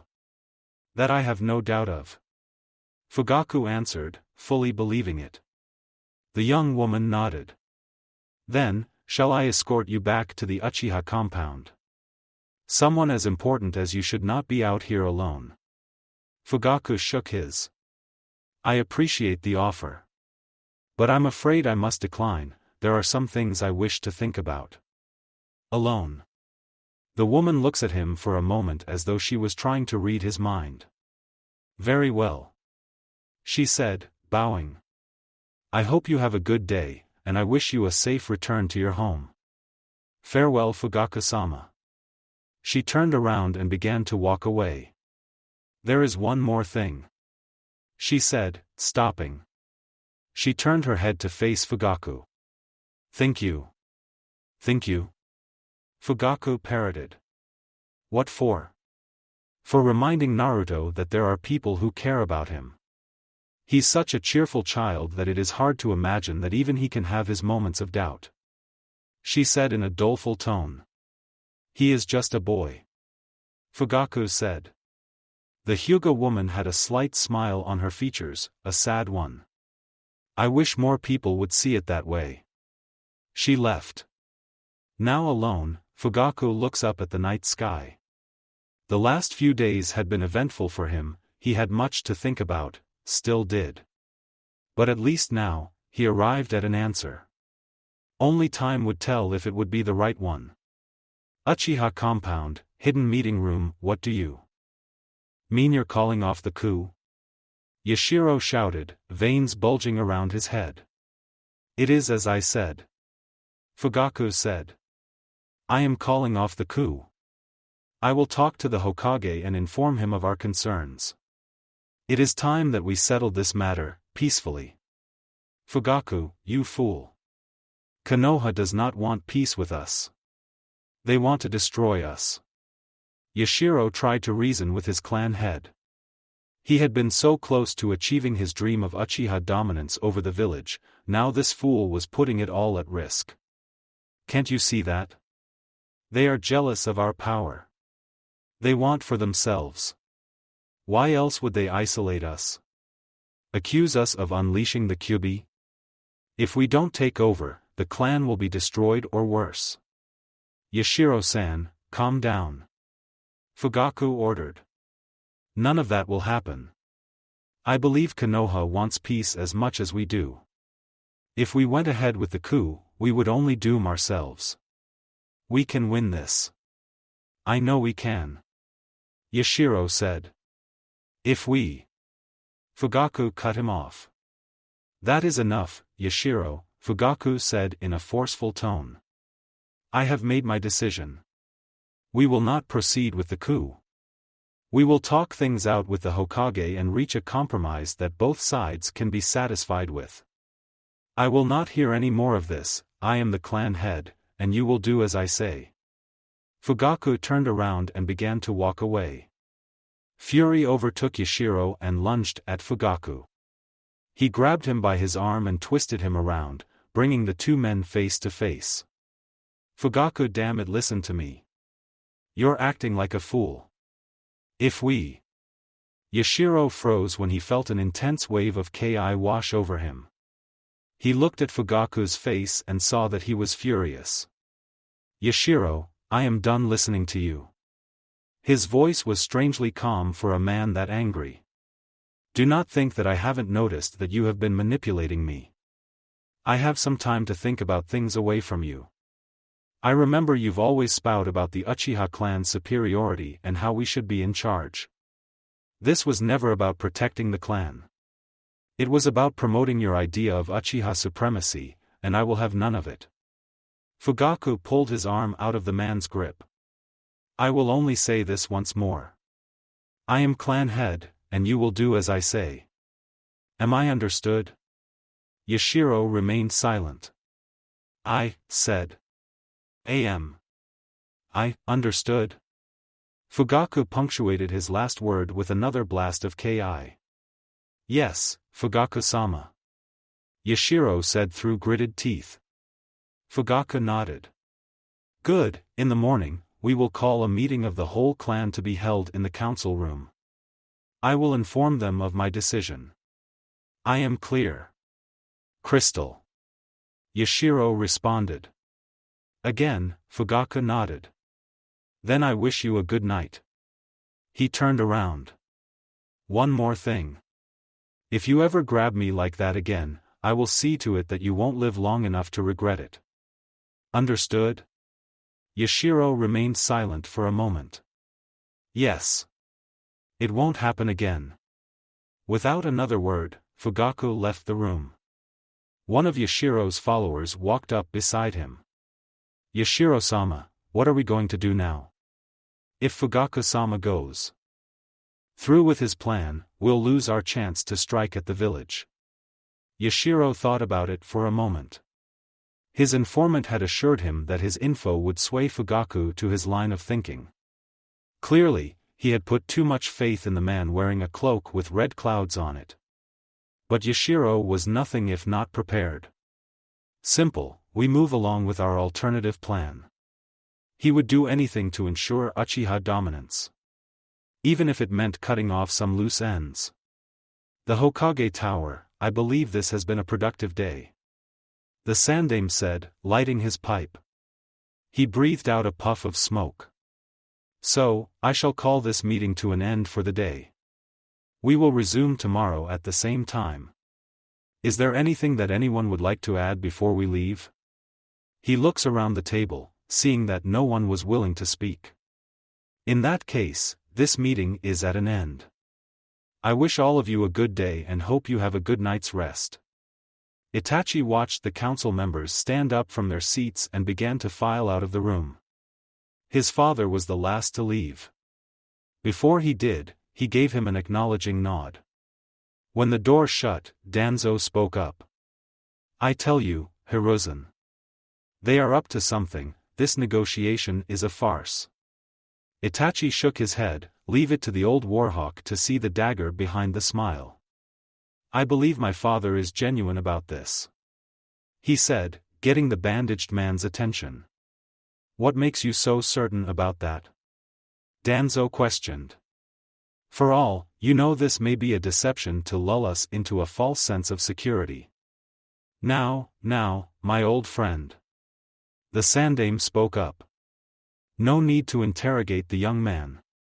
I believe he is right about his father. Fugaku-san wants a peace with Konoha. We should take him up on that offer, or would you rather that we be plunged into a civil war? Hiruzen, Danzo bulked. Surely you can't believe that man. Not even 2 weeks ago, he was plotting our downfall. He may very well be still plotting against us. Danzo, the man has called off the coup. He even told us about it. Hiruzen said, taking another puff from his pipe. If Fugaku-san was insincere about wanting peace, why would he tell us about the coup? Danzo, my friend, for once in your life, stop being so paranoid. Danzo gritted his teeth. Hiruzen, you're acting like a fool. It's obvious that he realized that the Uchiha clan lost the element of surprise. Somehow, he found out that we already knew about their planned coup and decided to postpone it, not call it off. Can't you see they are just biding their time? Waiting for us to let our guard down, so they many plunge the dagger into our backs. Danzo walked up to the Hokage. If we don't strike now, we'll lose our only chance of ending their threat once and for all. Danzo, I refuse to betray our trust with the Uchiha clan just to satisfy your paranoia. It is already fragile enough as it is. I will not risk a civil war because you refuse to accept the truth. Am I understood? The Hokage said, having a bit of force behind his voice. Hiruzen, if you're worried about the village's public image, you can let me handle it. I assure you no one will ever suspect the truth. Danzo offered. Both Itachi and the Sandaime narrowed their eyes at the crippled man. They knew what he was talking about. Itachi reflexively went for his weapon. There was no way in hell he would let Danzo go through with his plan. Not if it meant that Sasuke could be caught in the middle of it. The Sandaime noticed the action and signaled for him to stand down. Itachi nodded and removed his hand. No need to give the Warhawk more reason to distrust his clan. Danzo, the old Hokage said in an icy tone. I'm afraid that I didn't make myself clear. We will go through with the negotiations. We will not take any action against the Uchiha clan publicly or otherwise. Am I understood? But Hiruzen, if we, Danzo argued back. He was cut off. I said, do I make myself clear? The old Hokage said, this time flaring his chakra. Danzo gritted his teeth, looking ready to argue more. He bowed. Yes, Hokage-sama. I understand. We will not take action against the Uchiha clan. But I still object to this course of action. The Hokage nodded. Your objection is duly noted. Now leave, I wish to speak with Itachi-san in private. The crippled man slowly nodded. Understood. I shall leave you to be. He turned around and went for the door. Danzo, one more thing. The Sandaime said, stopping him. You are one of my oldest friends. As such, I have cut you a lot of slack over the years. Once or twice, I turned a blind eye when I could have come down on you. So, I will tell you this now. Hiruzen gave the bandaged man a stern look. If anything, and I mean anything, happens with the Uchiha clan, I will have your head. Is that understood? Danzo remained silent for a moment. He nodded. Yes, Hokage-sama. You have my word. Nothing will happen with the Uchiha clan. He left the room. Are you certain that man won't try anything? Itachi asked, gazing at the door. For a moment, he thought he felt the man's presence linger behind it, then it was gone. Danzo may be a stubborn mule at times, but even he knows when not to go against my orders. He heard the Hokage say from behind him. He turned to face the old man. Still, I feel there may come a day that we may have to do something about that man. He will not let this go so easily. Sometimes he wondered why the Sandaime hadn't done anything already. He knew they had been close friends at one point, but even the Sandaime had to see that Danzo was growing to be too much of a problem. The old Hokage closed his eyes and took a deep breath. He exhaled, a bloom of smoke coming from his lips. That is my problem to deal with, he said, dropping the subject. He smiled. I must congratulate you, Itachi-san, for a job well done. It seems you were able to convince your father to see reason. Itachi shook his head. I'm afraid that I cannot take credit for this, Hokage-sama. The Hokage raised an eyebrow. Oh? Is that so? Yes, Itachi confirmed. I was just as surprised as everyone else. Shocked was more like it. Flashback, 2 weeks ago, Uchiha Assembly Hall, it looks like that everyone is here. Izumi commented. Looking around, Itachi could see that Izumi's observation was correct. All the adult members of the clan and most of the older teenagers were gathered in the assembly hall. The assembly hall was the largest room in the compound, large enough to hold several hundreds of people. It was made to be an area where the whole clan could gather for announcements or celebrations. In emergencies, it could be used as a shelter. I believe you're right, Itachi said distantly. Which means father will be making his announcement soon. I wonder what he wants to say. Izumi asked, she looks at Itachi. I don't suppose you have any idea. Itachi shook his head. No, I'm afraid not. I'm not particularly privy to his thoughts, he admitted. A slight frown formed on her lips. That's sad, a father and son should be close. Itachi agreed with her. He and his father should be closer than they were now. At one point, they were. There was a time when his father was warmer, kinder.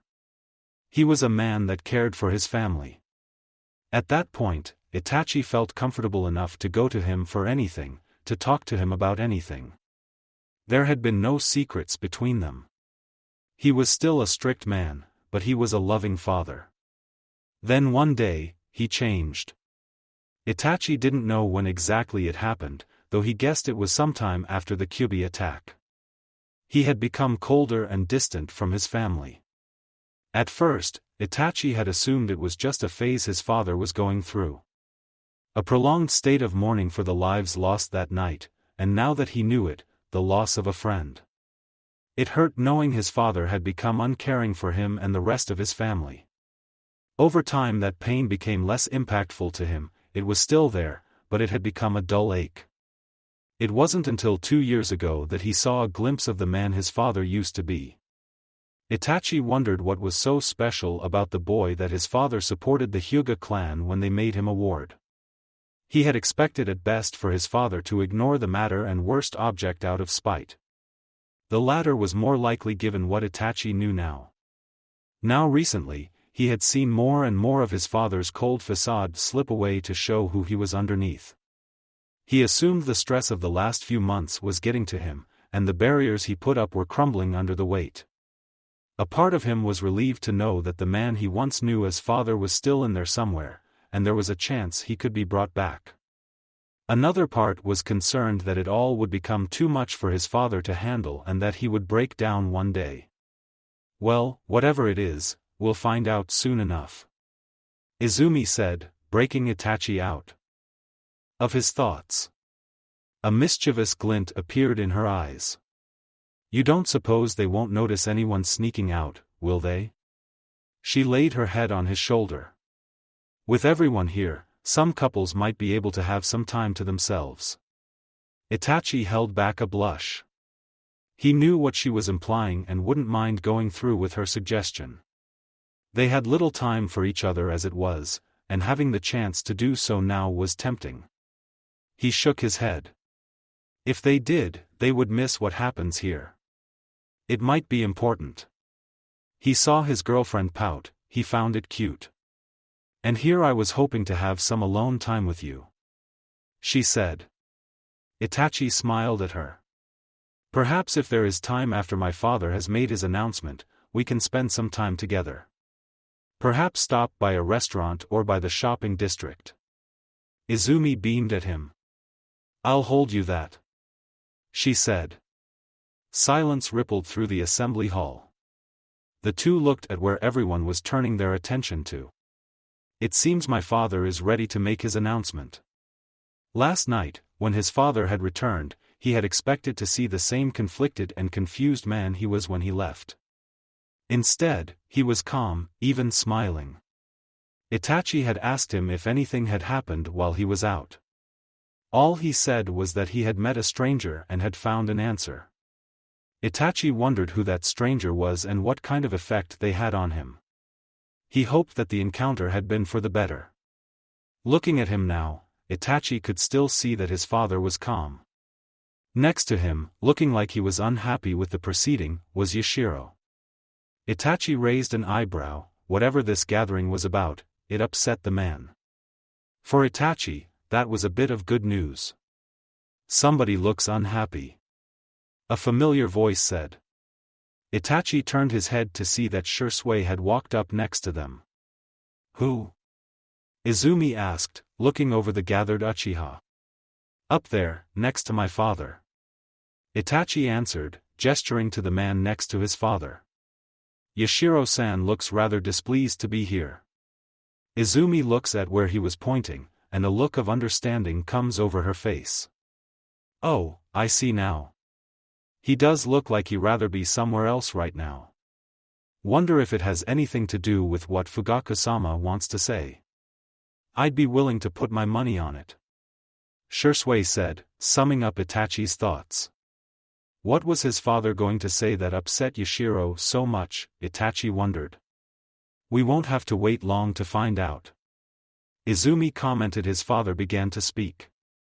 Esteemed members of our great clan, I have called this gathering to make an important announcement. 4 months ago, we began to plan a coup against the ruling body of Konoha. We did this out of the belief that the village desired to destroy us and claim our power for themselves. So, this has something to do with the coup, Itachi thought to himself. Looking to Shisui, he saw that his closest friend had the same conclusion. Looking over the assembled body of Uchiha, he saw that several had shifted uncomfortably. I know a lot of you felt uncomfortable about it, and I shared in that sentiment.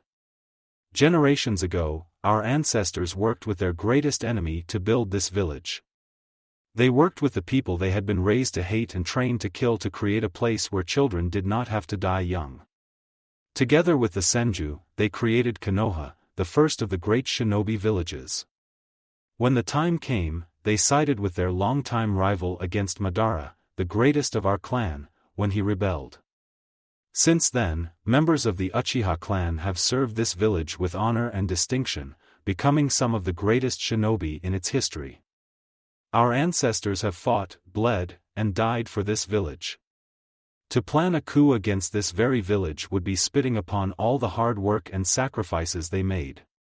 Father allowed his words to sink in. Several murmurs of agreement crept up from the crowd. He's right. My grandfather lost a leg fighting for Konoha.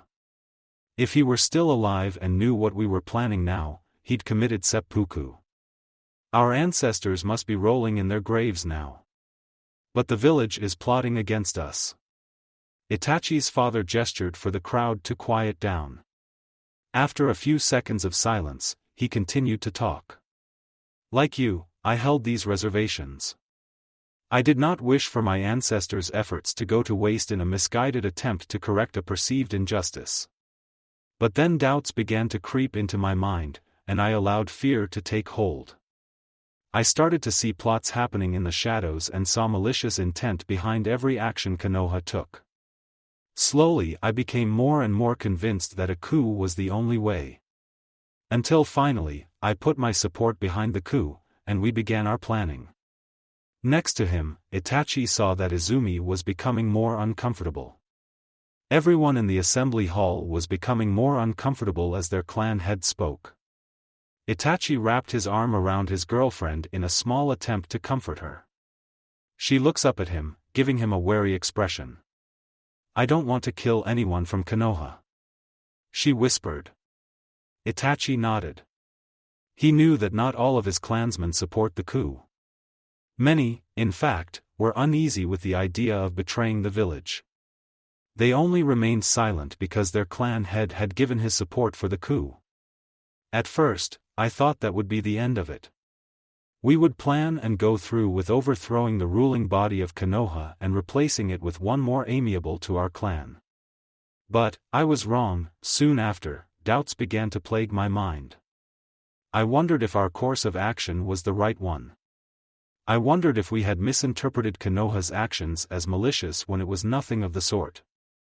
But every time I had these doubts, something would come to my attention that would reaffirm my resolve, and I would push them to the back of my mind.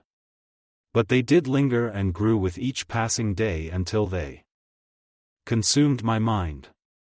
Finally, last night I reached a breaking point, so I left the compound and tried to get as far away from all the influences pulling me apart. When I was alone, I began to think long and hard about everything that happened in the last few years. The situation with our clan, my relationship with my family, the friends I had grown distant from, and the future. I won't tell you everything that happened that night, but I did meet a stranger that night. He helped me sort through things, allowing me to come to a conclusion. By now, no one dared to speak for fear they would miss the man's following words. The head of the Uchiha clan gazed out at the assembled clansmen, and Itachi got the distinct feeling that the next moment would determine the future of the Uchiha. Itachi clenched his hand into a fist. "Father, please, don't make a mistake that will doom us all. Don't force me to take action." He didn't want Sasuke to grow up alone, without a family. "Which is why I will be making this announcement," his father said. "Fugaku-sama, please," Yashiro suddenly spoke up, grabbing everyone's attention. "Yashiro, enough." The clan head snapped at the man. "We have already settled this. Remain silent, or I will have you removed." Itachi would be more than happy to carry out that order. Yashiro nodded and stepped away. Fugaku turned his attention back to the group. "I am calling off the coup. After the conclusion of this gathering, I will go to the Hokage and tell him of what we planned here and try to work out a peaceful settlement. It is time we talked things out instead of keeping to ourselves, which may have very well been the root of our problem." Silence reigned for the longest time as the man's announcement sunk in. Then all hell broke loose. Present day, Hokage Tower. It took some time for order to be restored. Itachi finished his story. "I see," the Hokage said. "What was the general reaction of your clansmen? How did they take it?" Itachi looked back at the memories bringing up the reactions of his clansmen. He was pleasantly surprised at what he saw. Most actually took it well. They were relieved when my father announced an end to the coup and were in favor of talking things out. There was no describing how relieved Itachi was once the initial shock wore off. He knew there was good in his clan, that deep down, they were just as loyal as any other clan. He never showed it. Itachi was proud of his clan. He was proud of the history and heritage the Uchiha had. Before this business with the coup, he would feel a swell of pride whenever someone spoke highly of the Uchiha clan and their accomplishments. He never let it go to his head. Pride was one thing, arrogance was another. He hated to admit it, but he knew that more than a few of his clansmen got into trouble because of pride. But while the Uchiha could be prideful, they had never allowed it to override their better judgment as a whole. Until recently, he doubted there was a word that could describe the depth of his disappointment when he learned they were plotting a coup. What had his clansmen been thinking? What made them think it was a good idea and that it even had a remote chance of succeeding? Pride and desperation, that what it was. Their pride kept them from admitting that they felt threatened when the rumors and distrust first emerged. His clan bottled up their feelings, allowing them to fester and grow, believing that the situation would pass. When it didn't, they began to think of ways to resolve the matter themselves instead of the more sensible option of bringing their concerns to the Hokage to see if the issue could be resolved. With each failed attempt, they steadily became more desperate. Eventually, that desperation got to them, and they made a mistake that would have destroyed them if they had kept their course. It hurt knowing that his clansmen had been so blinded, and he had lost much of his faith in the clan. But now, I'm happy to say that my clansmen remain loyal to Konoha. He felt a bit of that faith had been restored. Whatever happened that night, he was glad his father had finally come to his senses and managed to convince his clan to change course. He still had questions, but for now, he was content to let things be. One day, he would be proud to be an Uchiha again. The Hokage nodded, lighting another smoke from his pipe. It does good for my soul to know that, he said in a tone of voice that gave away his years. I do not want to imagine a world where we lost one of our strongest clans and a founding member of this village. This village has suffered enough loss in the last few years. Especially not now, not with the way things are going outside our walls. Itachi understood where the elderly man was coming from. Tensions were growing with Kumo, and Iwa still felt the sting of defeat from the last war. The Hokage turned to face Itachi. I presume that there's still some members of the Uchiha that still support the coup. Itachi sighed. He remembered how angry some of the other Uchiha looked when father made his announcement. The arguments that took place in the assembly hall had quickly become heated. There are a few who still think that a coup is the best option for the clan. For what reasons, I cannot say, nor do I wish to understand. Thankfully they are a minority within the clan. A part of him hopes that minority would shrink over time and disappear. He knew better. The Hokage examined him. By the sounds of it, I presume they are a vocal group. That was one way of putting it. They have voiced their objections frequently. Numerous arguments had broken between those wanting peace and those wishing to continue with the coup. A few times, fights had to be broken up. But that is a matter for our clan to resolve themselves. What troubled him the most was that Yashiro had remained unusually quiet for the past 2 weeks, knowing that man he should be fuming right now. That man is plotting something, and I have to get to the bottom of it. Well, regardless of how it happened, I'm glad that your father has decided to talk things through. The Hokage said with a smile. He was always a good man, and I'm happy to say that he still is. You should be proud of him. I am. Itachi responded. The Hokage nodded. Now then, is there anything else you would like to report? Itachi thought about it for a moment and shook his head. Not that I can think of it. No. The Hokage took a seat at the table. Then I won't hold you anymore. I'm certain that you are eager to pick up your brother from the academy. Please give him my regards. Do you have any further orders for me? Itachi asked. The elderly Hokage shook his head. No. Just continue with your observations of the Uchiha clan and report back anything noteworthy. You're dismissed. Itachi bowed. Yes, Hokage-sama. He turned and left the room. Well, it's about time that you got out of there. Shursui said he was leaning on the wall opposite of the door. I was wondering if I should go in or not. Itachi smiled. It's good to see you too, he said, starting to walk down the hall. Shursui joined him. So, it seems that these peace talks will actually go through. Shursui commented. I would hope so. Itachi answered. Still, I find it strange that your dad would suddenly change his mind like this. Shisui stretched his arms out and placed them behind his head. I know he was on the fence about it, but it seemed like he would go through with the coup. To suddenly call it off like this seems a little odd, don't you think?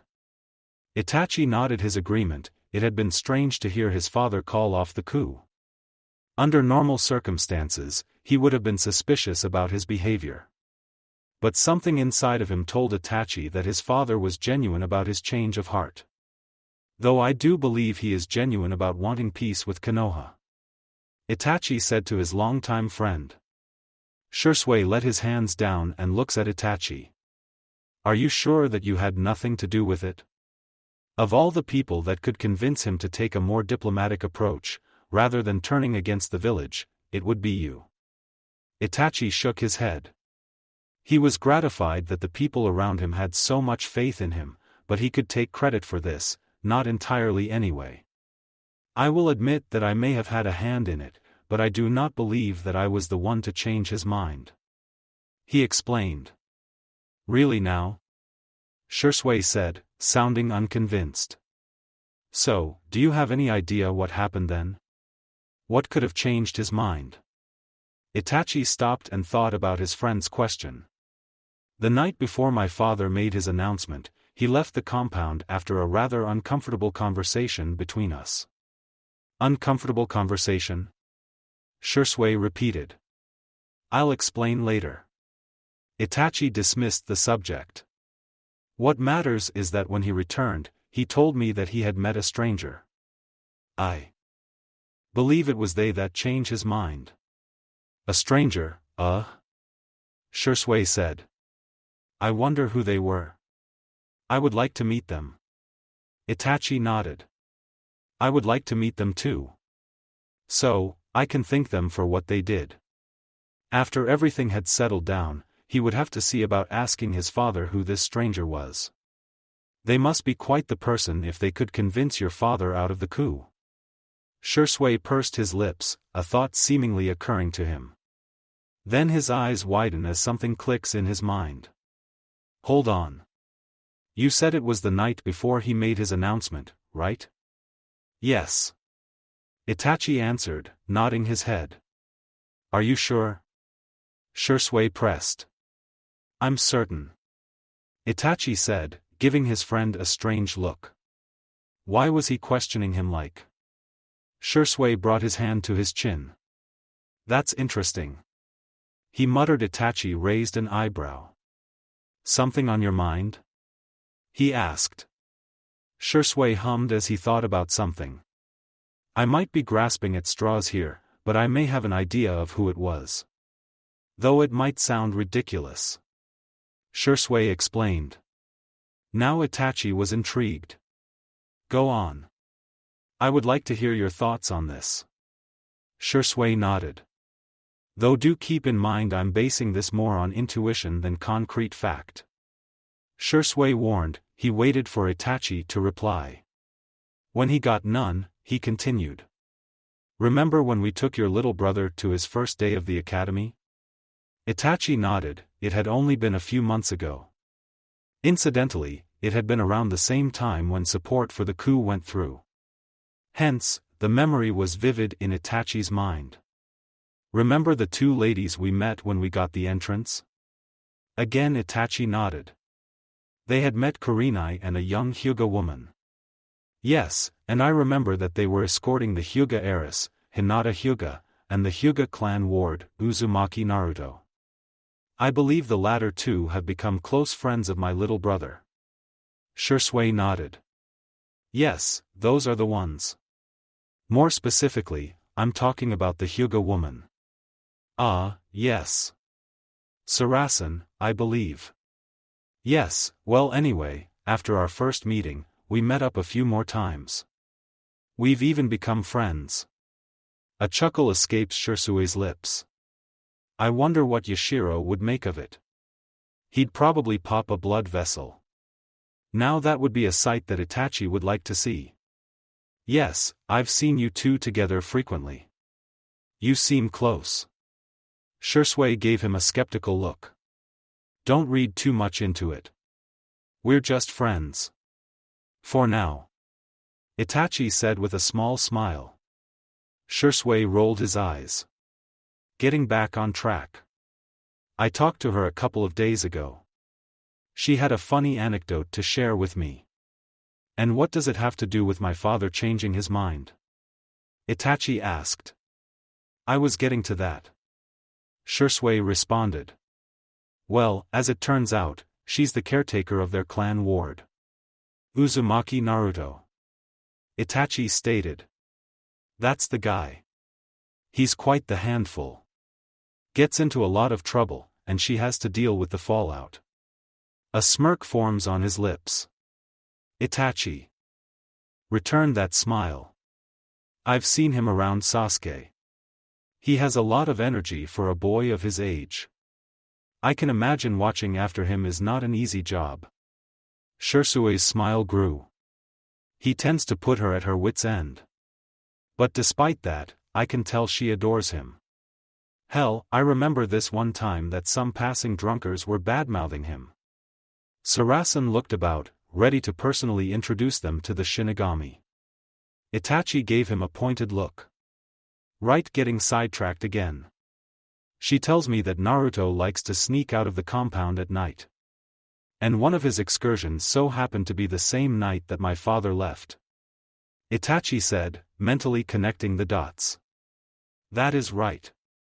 Shursui confirmed. In fact, she said that she saw him talk to your father for a little bit. I see. Itachi said if what Shursui said was true, then they might have owed the boy a debt. Why didn't you bring this up earlier? Shursui shrugged.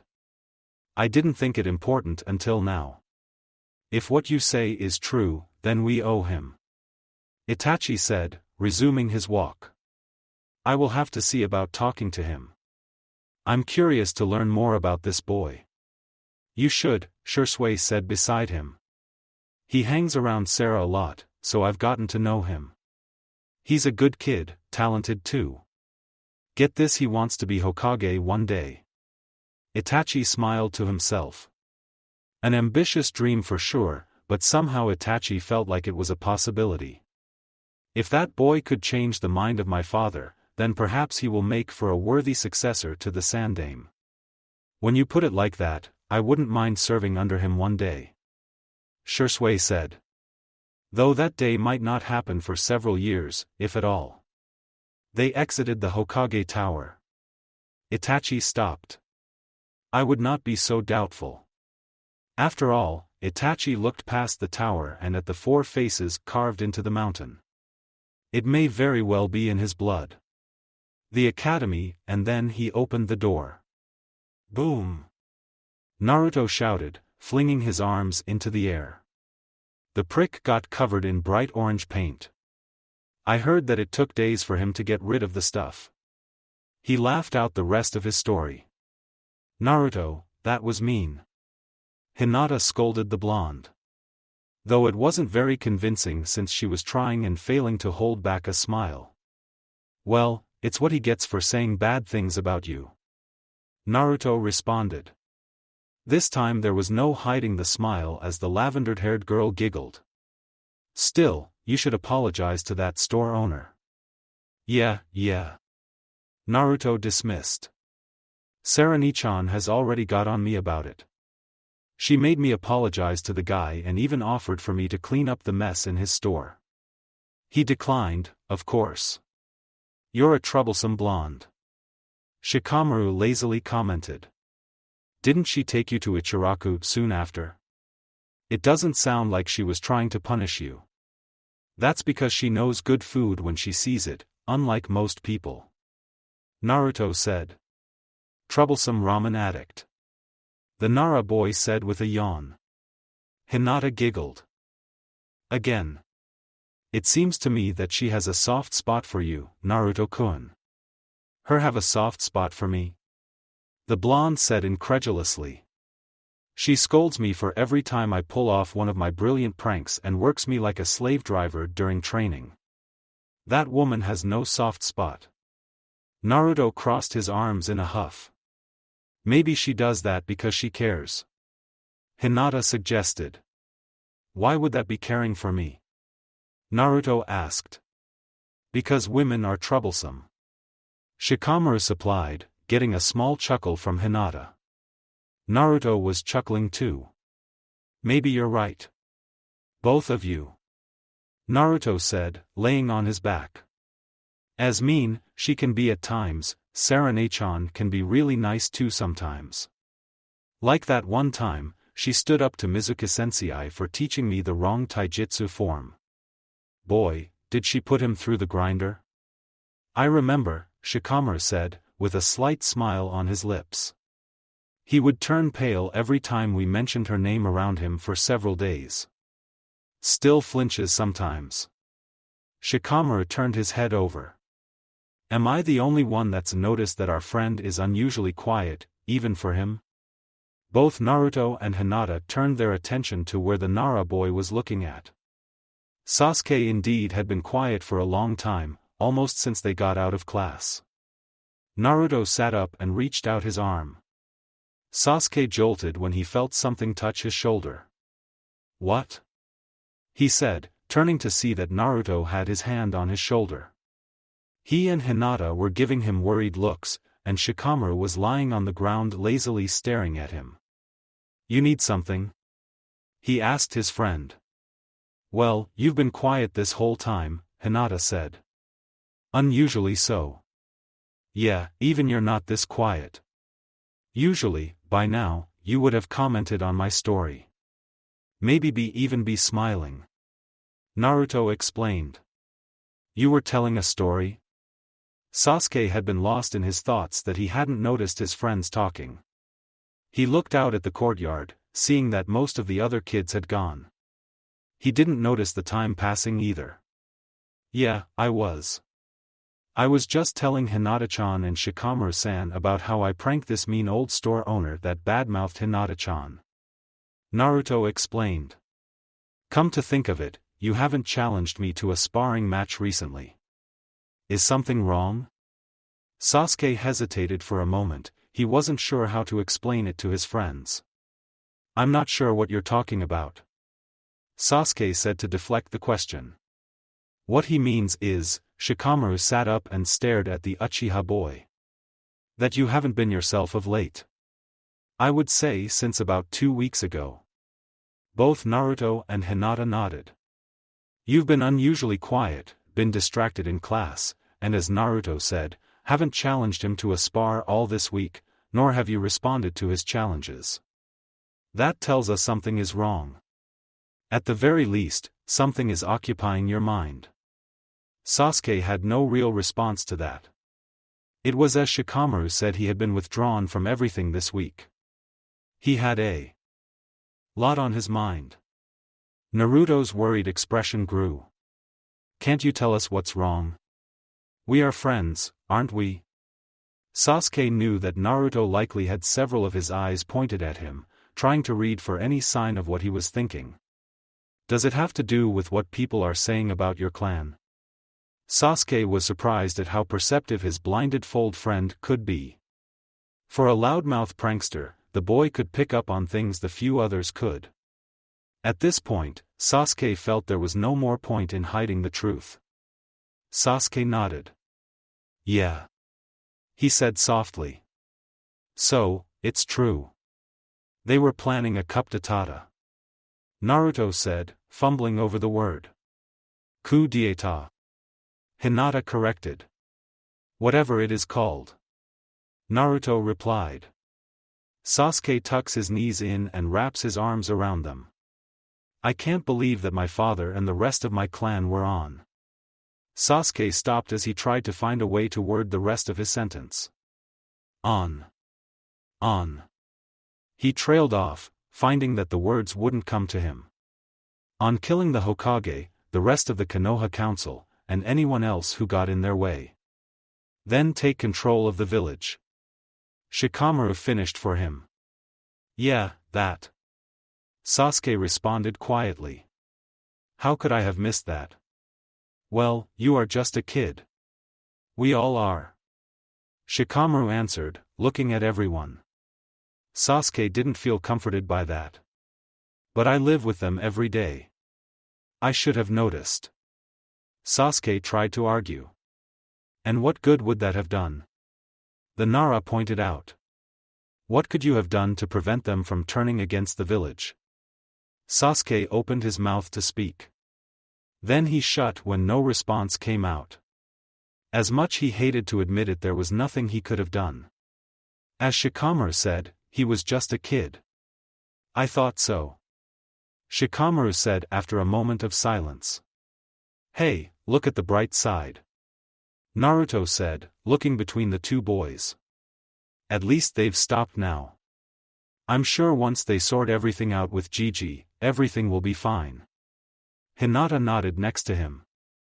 My father has been talking a lot to yours, Sasuke-san. He tells me, he believes your father is truthful about wanting peace with the village. I guess you're right. Sasuke wasn't so sure, he wasn't very close to his father, so he couldn't figure out what he was thinking. It's just, how could he have been so stupid? How could my clan have been so dumb to think that they could take over the village? Sasuke said, letting out his frustration. I don't think this out of stupidity. Shikamaru stated. At least not completely. Tension has always been high between the village and the Uchiha. You mean since the Kyuubi attack? Hinata asked. Shikamaru shook his head. No, the tensions were there even before the attack. Ever since Madara's rebellion, there has been a gulf between Konoha and the Uchiha. One that's been difficult to mend. While most of the villagers will sing the praises of the Uchiha clan, there's an underlying suspicion directed at them. Something like. This was inevitable. Sasuke felt his mood worsen. If that's true, then there can never be peace. He said, feeling his voice quiver. Perhaps. Shikamaru said, looking up at the sky. But my father tells me if peace is to ever be achieved, we need to give it a chance. Sasuke frowned, he didn't want to talk about this anymore. He stood up and began to walk away. I'm going for a walk. He said quickly, not wanting to give the others a chance to respond. He was only a few steps away when he felt someone grab his arm. Sasuke looked back. What are you? He stopped when he made eye contact with a pair of floating eyes. Eyes that were filled with determination, and behind them, Naruto stood with an equally determined expression. Hinata was next to him, giving the Uchiha boy a worried look. Trying to help you. Naruto answered his unfinished question. Help me with what? Sasuke asked with a bit more force than he intended. With whatever is really bothering you. Naruto answered. What are you talking about? Sasuke questioned. Naruto remained quiet for a moment. Shikamaru, could you? Naruto began to ask while letting go of Sasuke's arm. The Nara boy stood up. All right, on it. He went back inside the academy building. With the three alone together now, Naruto took a step closer to Sasuke. Now, then, are you going to tell us what's really bothering you? Sasuke remained silent for a moment as he tried to think of some way out of this. I told you already. I should have known what my clan was planning and tried to stop it myself. Naruto shook his head. It's not just that, there is something else about it that is bothering you. Something you're not telling us. Naruto's expression softens. We're friends, aren't we? You can tell us anything. I don't need your help. Sasuke lashed out. And we're not friends. He turned around and tried to run away. He came to face with a sad-looking Hinata. Surprised, Sasuke looks back to see that she had moved in front of him. He looked back, the shy girl was still giving him that worried look. We are your friends, Sasuke. She said softly.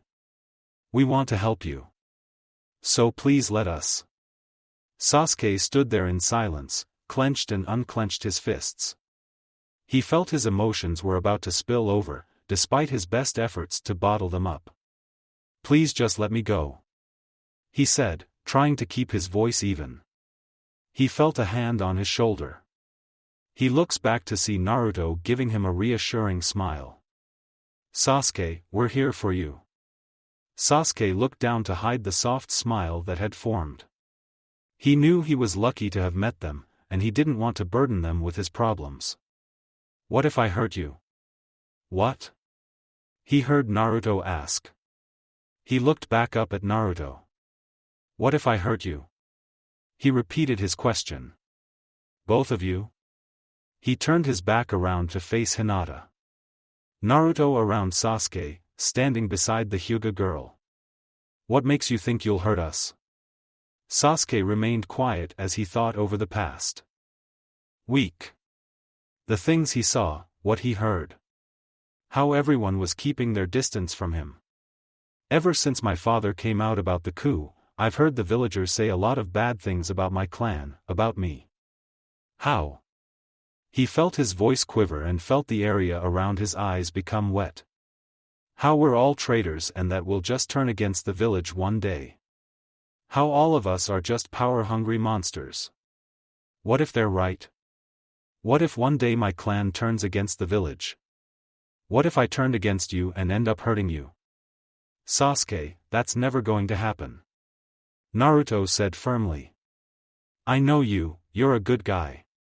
But what if that's not enough? Sasuke almost shouted. My clan had already planned to betray the village. What if they had gone through with it? They could have hurt so many people or worse. They could have hurt you. Sasuke whispered low enough so that only Naruto and Hinata could hear him. You're right, you are my friends.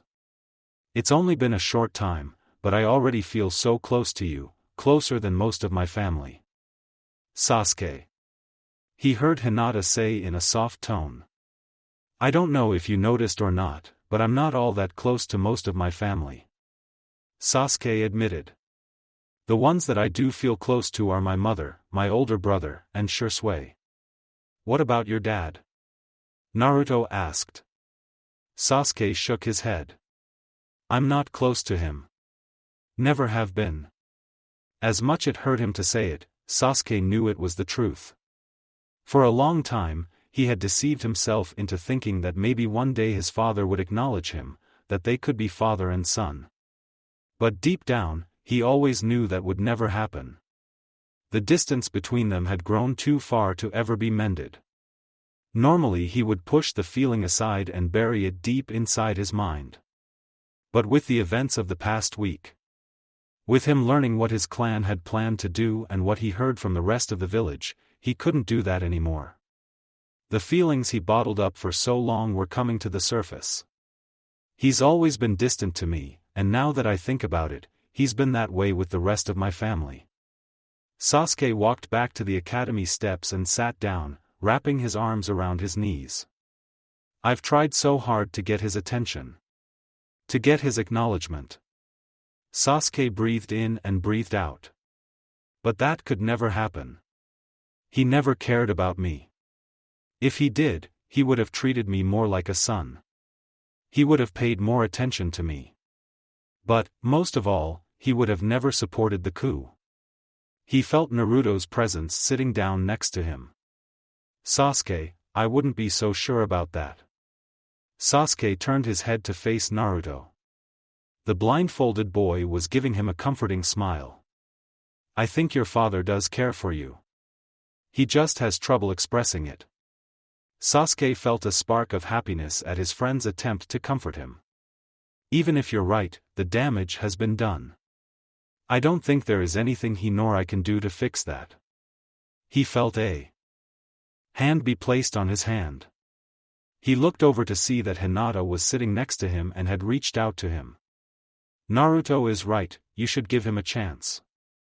Sasuke had enough talking about his father. Other than Itachi, Shisui, and my mother, you guys are the only ones I feel close to. You're more than my friends, you're my best friends. I couldn't bear the thought of losing you, much less hurting you.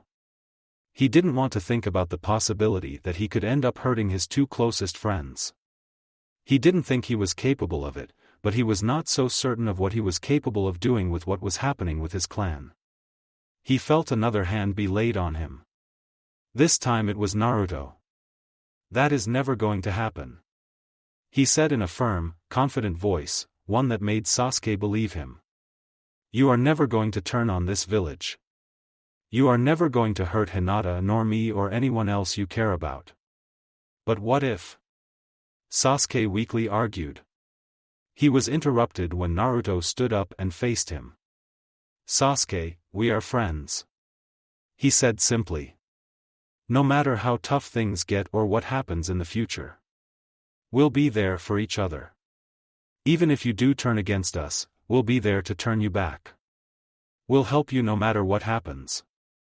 Even if you run far away from here, run to the ends of the earth, we'll be right behind you to bring you back. Even if we have to break every bone in your body, we'll drag you back to the village." Hinata stood up next to him. "He'll break every bone in your body. I'll just be there to mend them," she said with a smile. Naruto reached out to Sasuke, offering his hand. "So don't worry about what could happen, but it is happening now," he said. "And what is happening now is two friends trying to help another." Sasuke smiled. "You guys," he said, wiping away some tears. "I'm lucky to have you." He took Naruto's hand and was pulled to his feet. "You're damn right, you are," Naruto said. Hinata shook her head. "Naruto," she scolds. "Language," she said with a giggle. Then she looks to Sasuke with a soft smile. "But he is right. We're here for you." Sasuke felt his smile widen. These were his friends, and he knew no matter what, they would be there for him. Even if he turned against them, hurt them, and ran far away from the village, they would always be there to bring him back. His mother had been right, he had met some of the most amazing people in his life here at the academy. "I'll be there for you as well, both of you," he said. "If you have any problem, I'll help you. No matter what it is. That's what friends are for," Naruto said, taking each of their hands. "You, Hinata, and me, we're friends. We'll always be there for each other. Always." He grasps his hand around theirs. "Always," Hinata said, grasping hers. Sasuke smiled, thankful he made such good friends. "Always." Sasuke joined in, feeling their hands tighten around his. After a moment, they let go. "Thanks, guys," Sasuke said. "I guess I needed that." "No problem, Sasuke," Naruto said, grinning. "Feel free to talk to us about anything. We'll always be here for you." Hinata added in. Sasuke nodded. "I'll take you up on that offer," he said. "I hope I'm not interrupting anything," a familiar voice said. The kids turned to face Itachi. The older Uchiha brother had a fond smile on his lips. "Itachi, when did you get here?" Sasuke asked. "A few moments ago," Itachi answered. "Though it did look like you were in the middle of something. So, I decided to hang back and let you three talk. It would seem to have been the wise course of action." "Yeah, we had a lot to talk about," Sasuke said, dodging the question. Itachi nodded. "Come, little brother, it is time we returned home." Itachi offered out his hand.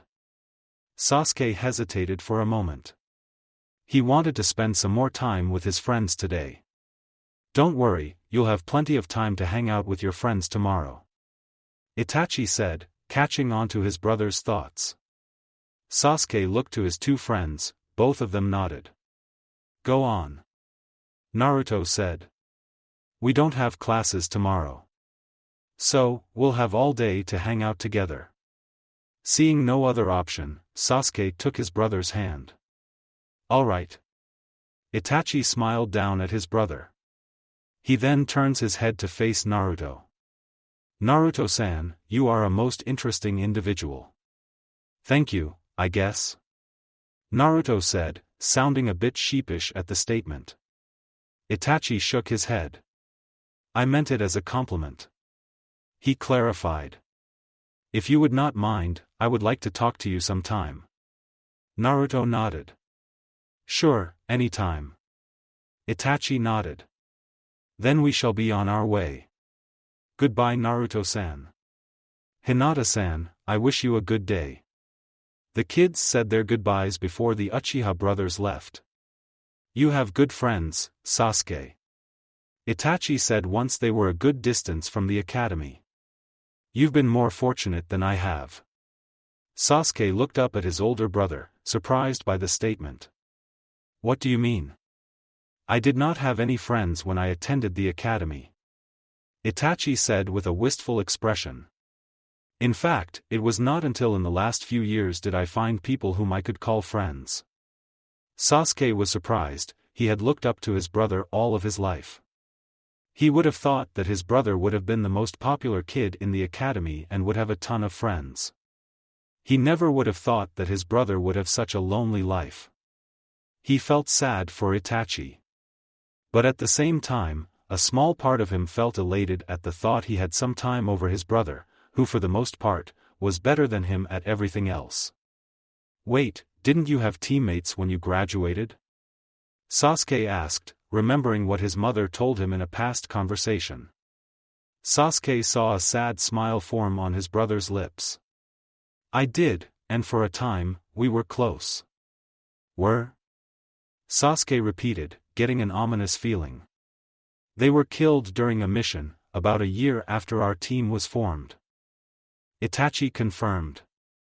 Sasuke felt a pang of guilt stab at him. I'm sorry I brought it up. We can talk about something else if you like. Itachi shook his head. It's okay, you didn't know. He reassured his younger brother. It was our first brank mission. Our sensei was killed during that mission as well. I see. Sasuke feeling the discomfort of the subject. Were they good people? He asked. Itachi nodded.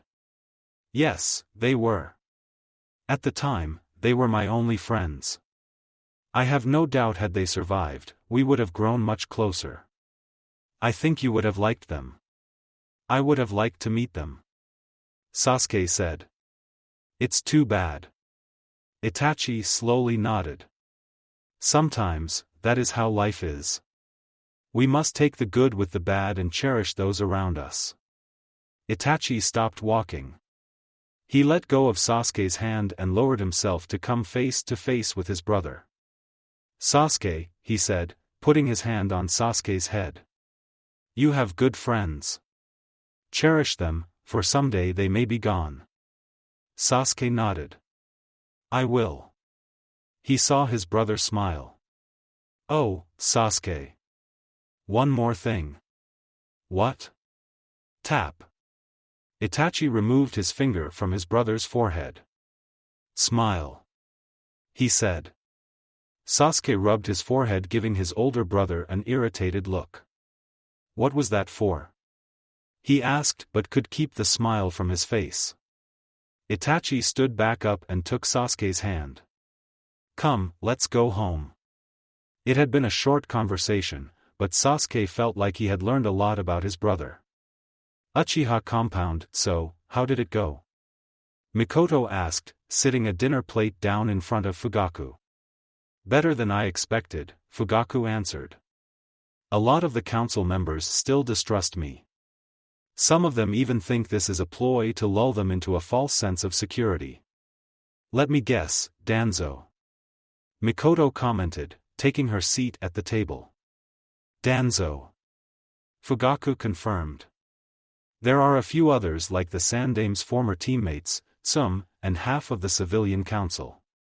Mikoto nodded. That's to be expected.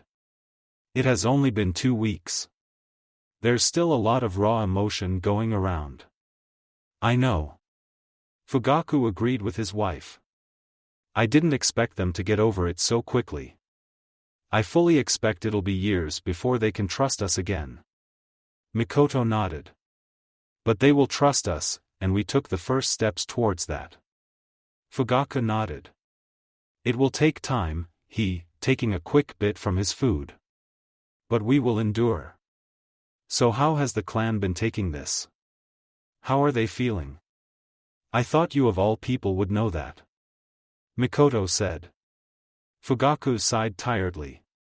My dear, I've learned recently that there are a lot of things I don't know. He admitted. I've not been as attentive as I should have been, and because of that, a lot has escaped my attention. Mikoto looked about, ready to defend him. He stopped her. Don't try to defend me, Mikoto. We both know it's the truth. He saw Mikoto give him a sympathetic expression.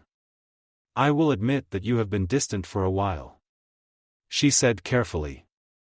But you have been trying to do better lately. For that, I'm grateful. She stretched her arm out across the table. Fugaku did the same, and both grasped the other's hand. You have become the man I fell in love with all of those years ago. They remained there, silently holding hands and enjoyed each other's presence. Then they let go. As for how the rest of the clan has been taking this, I won't lie, it's been hard on them. That much, I figured. Fugaku said. But I want to know do most of them still support my decision? Hard to say. Mikoto said, getting a frown from Fugaku. Most of the village has not taken kindly to the fact that we plotted a coup against them. More than a few of our clansmen have lost friends over this, and we're facing a lot of discrimination. She explained. Just the other day, me and Hitomi were out shopping together. We received a lot of looks, all of them directed at me. Fugaku grimaced, he knew this would happen. But hearing it from his wife's mouth still made it hurt. I'm sorry, he said. Mikoto held her hand up, stopping her husband from saying any more. Let me finish, she said. One store even went as far as to have me thrown out, calling me, and I quote, a whore of a traitor. For a very brief moment, Fugaku saw red.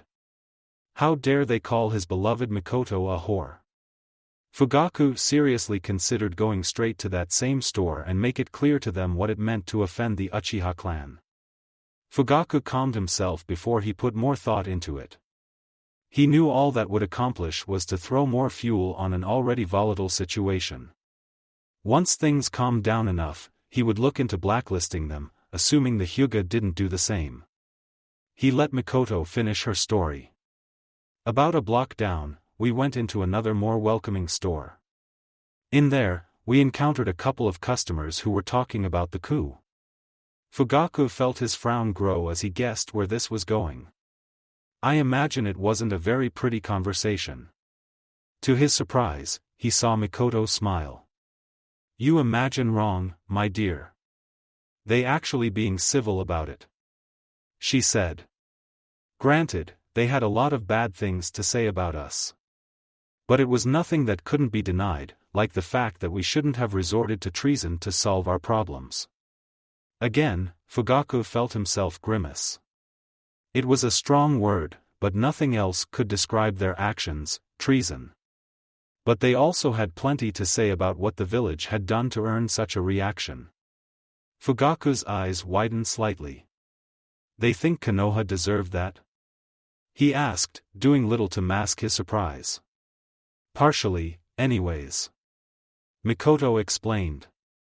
They felt that the village has made several mistakes when it comes to our clan. They felt that Konoha should have been more trusting of the Uchiha clan instead of isolating us. I see. He hadn't realized that people outside of the clan had felt the same way that the Uchiha did. It was an interesting conversation to listen in on. Mikoto continued.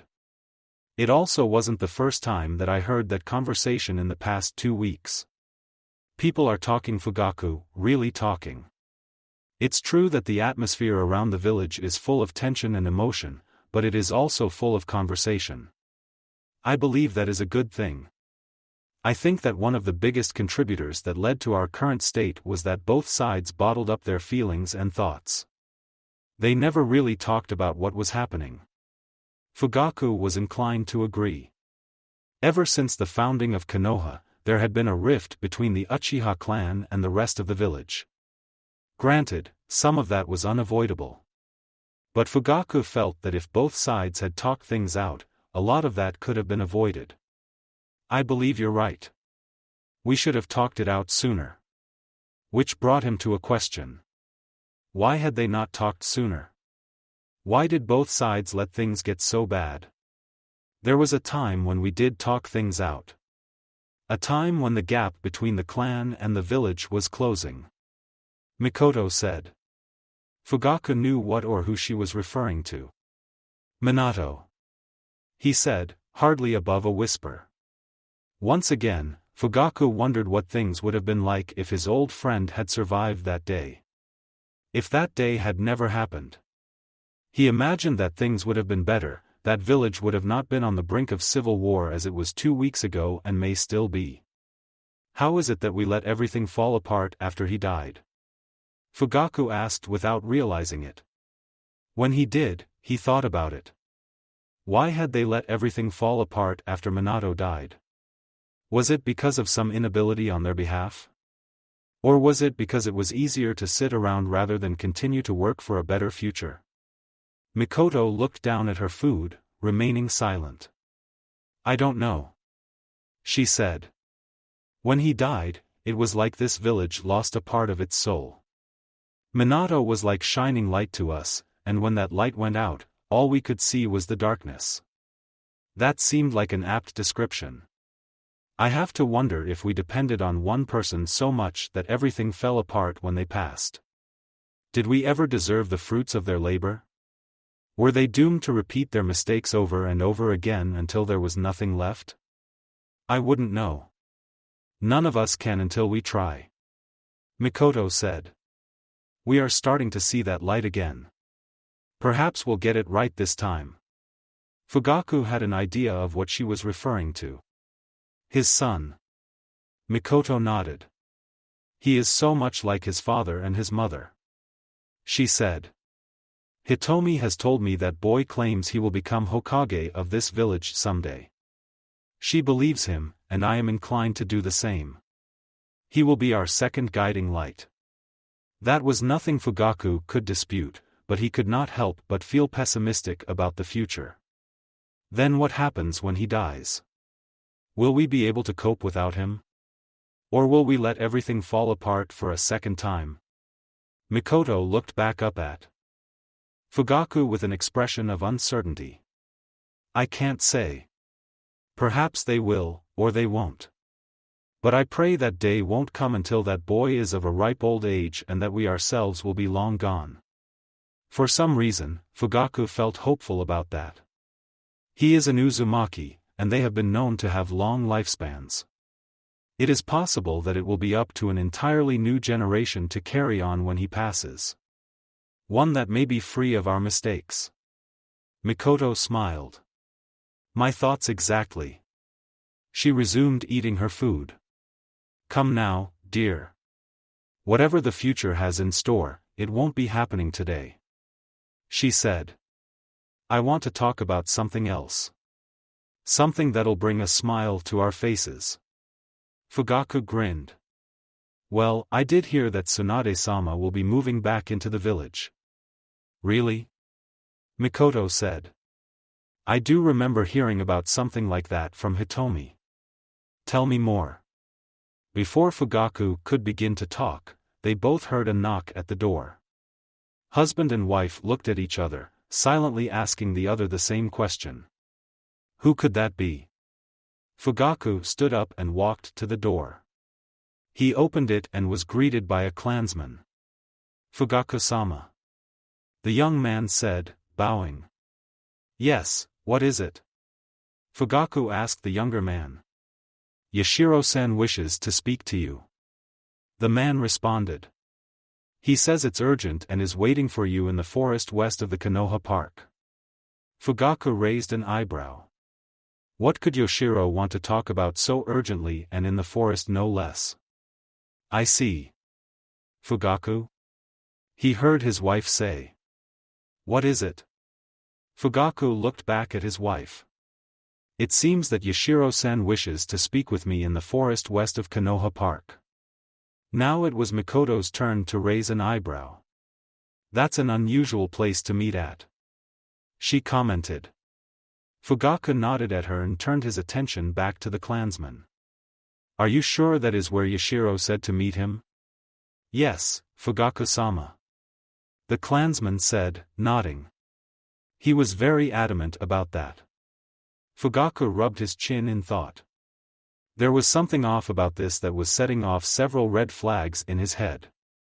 Why did Yoshiro want to meet in a secluded area of Konoha and not behind the walls of the Uchiha compound? What was it that he so urgently wanted to talk to Fugaku about? Fugaku thought about staying in the compound and ignore the invitation. But he decided against it. If Yoshiro did have something important to tell him, it would be wise to hear him out.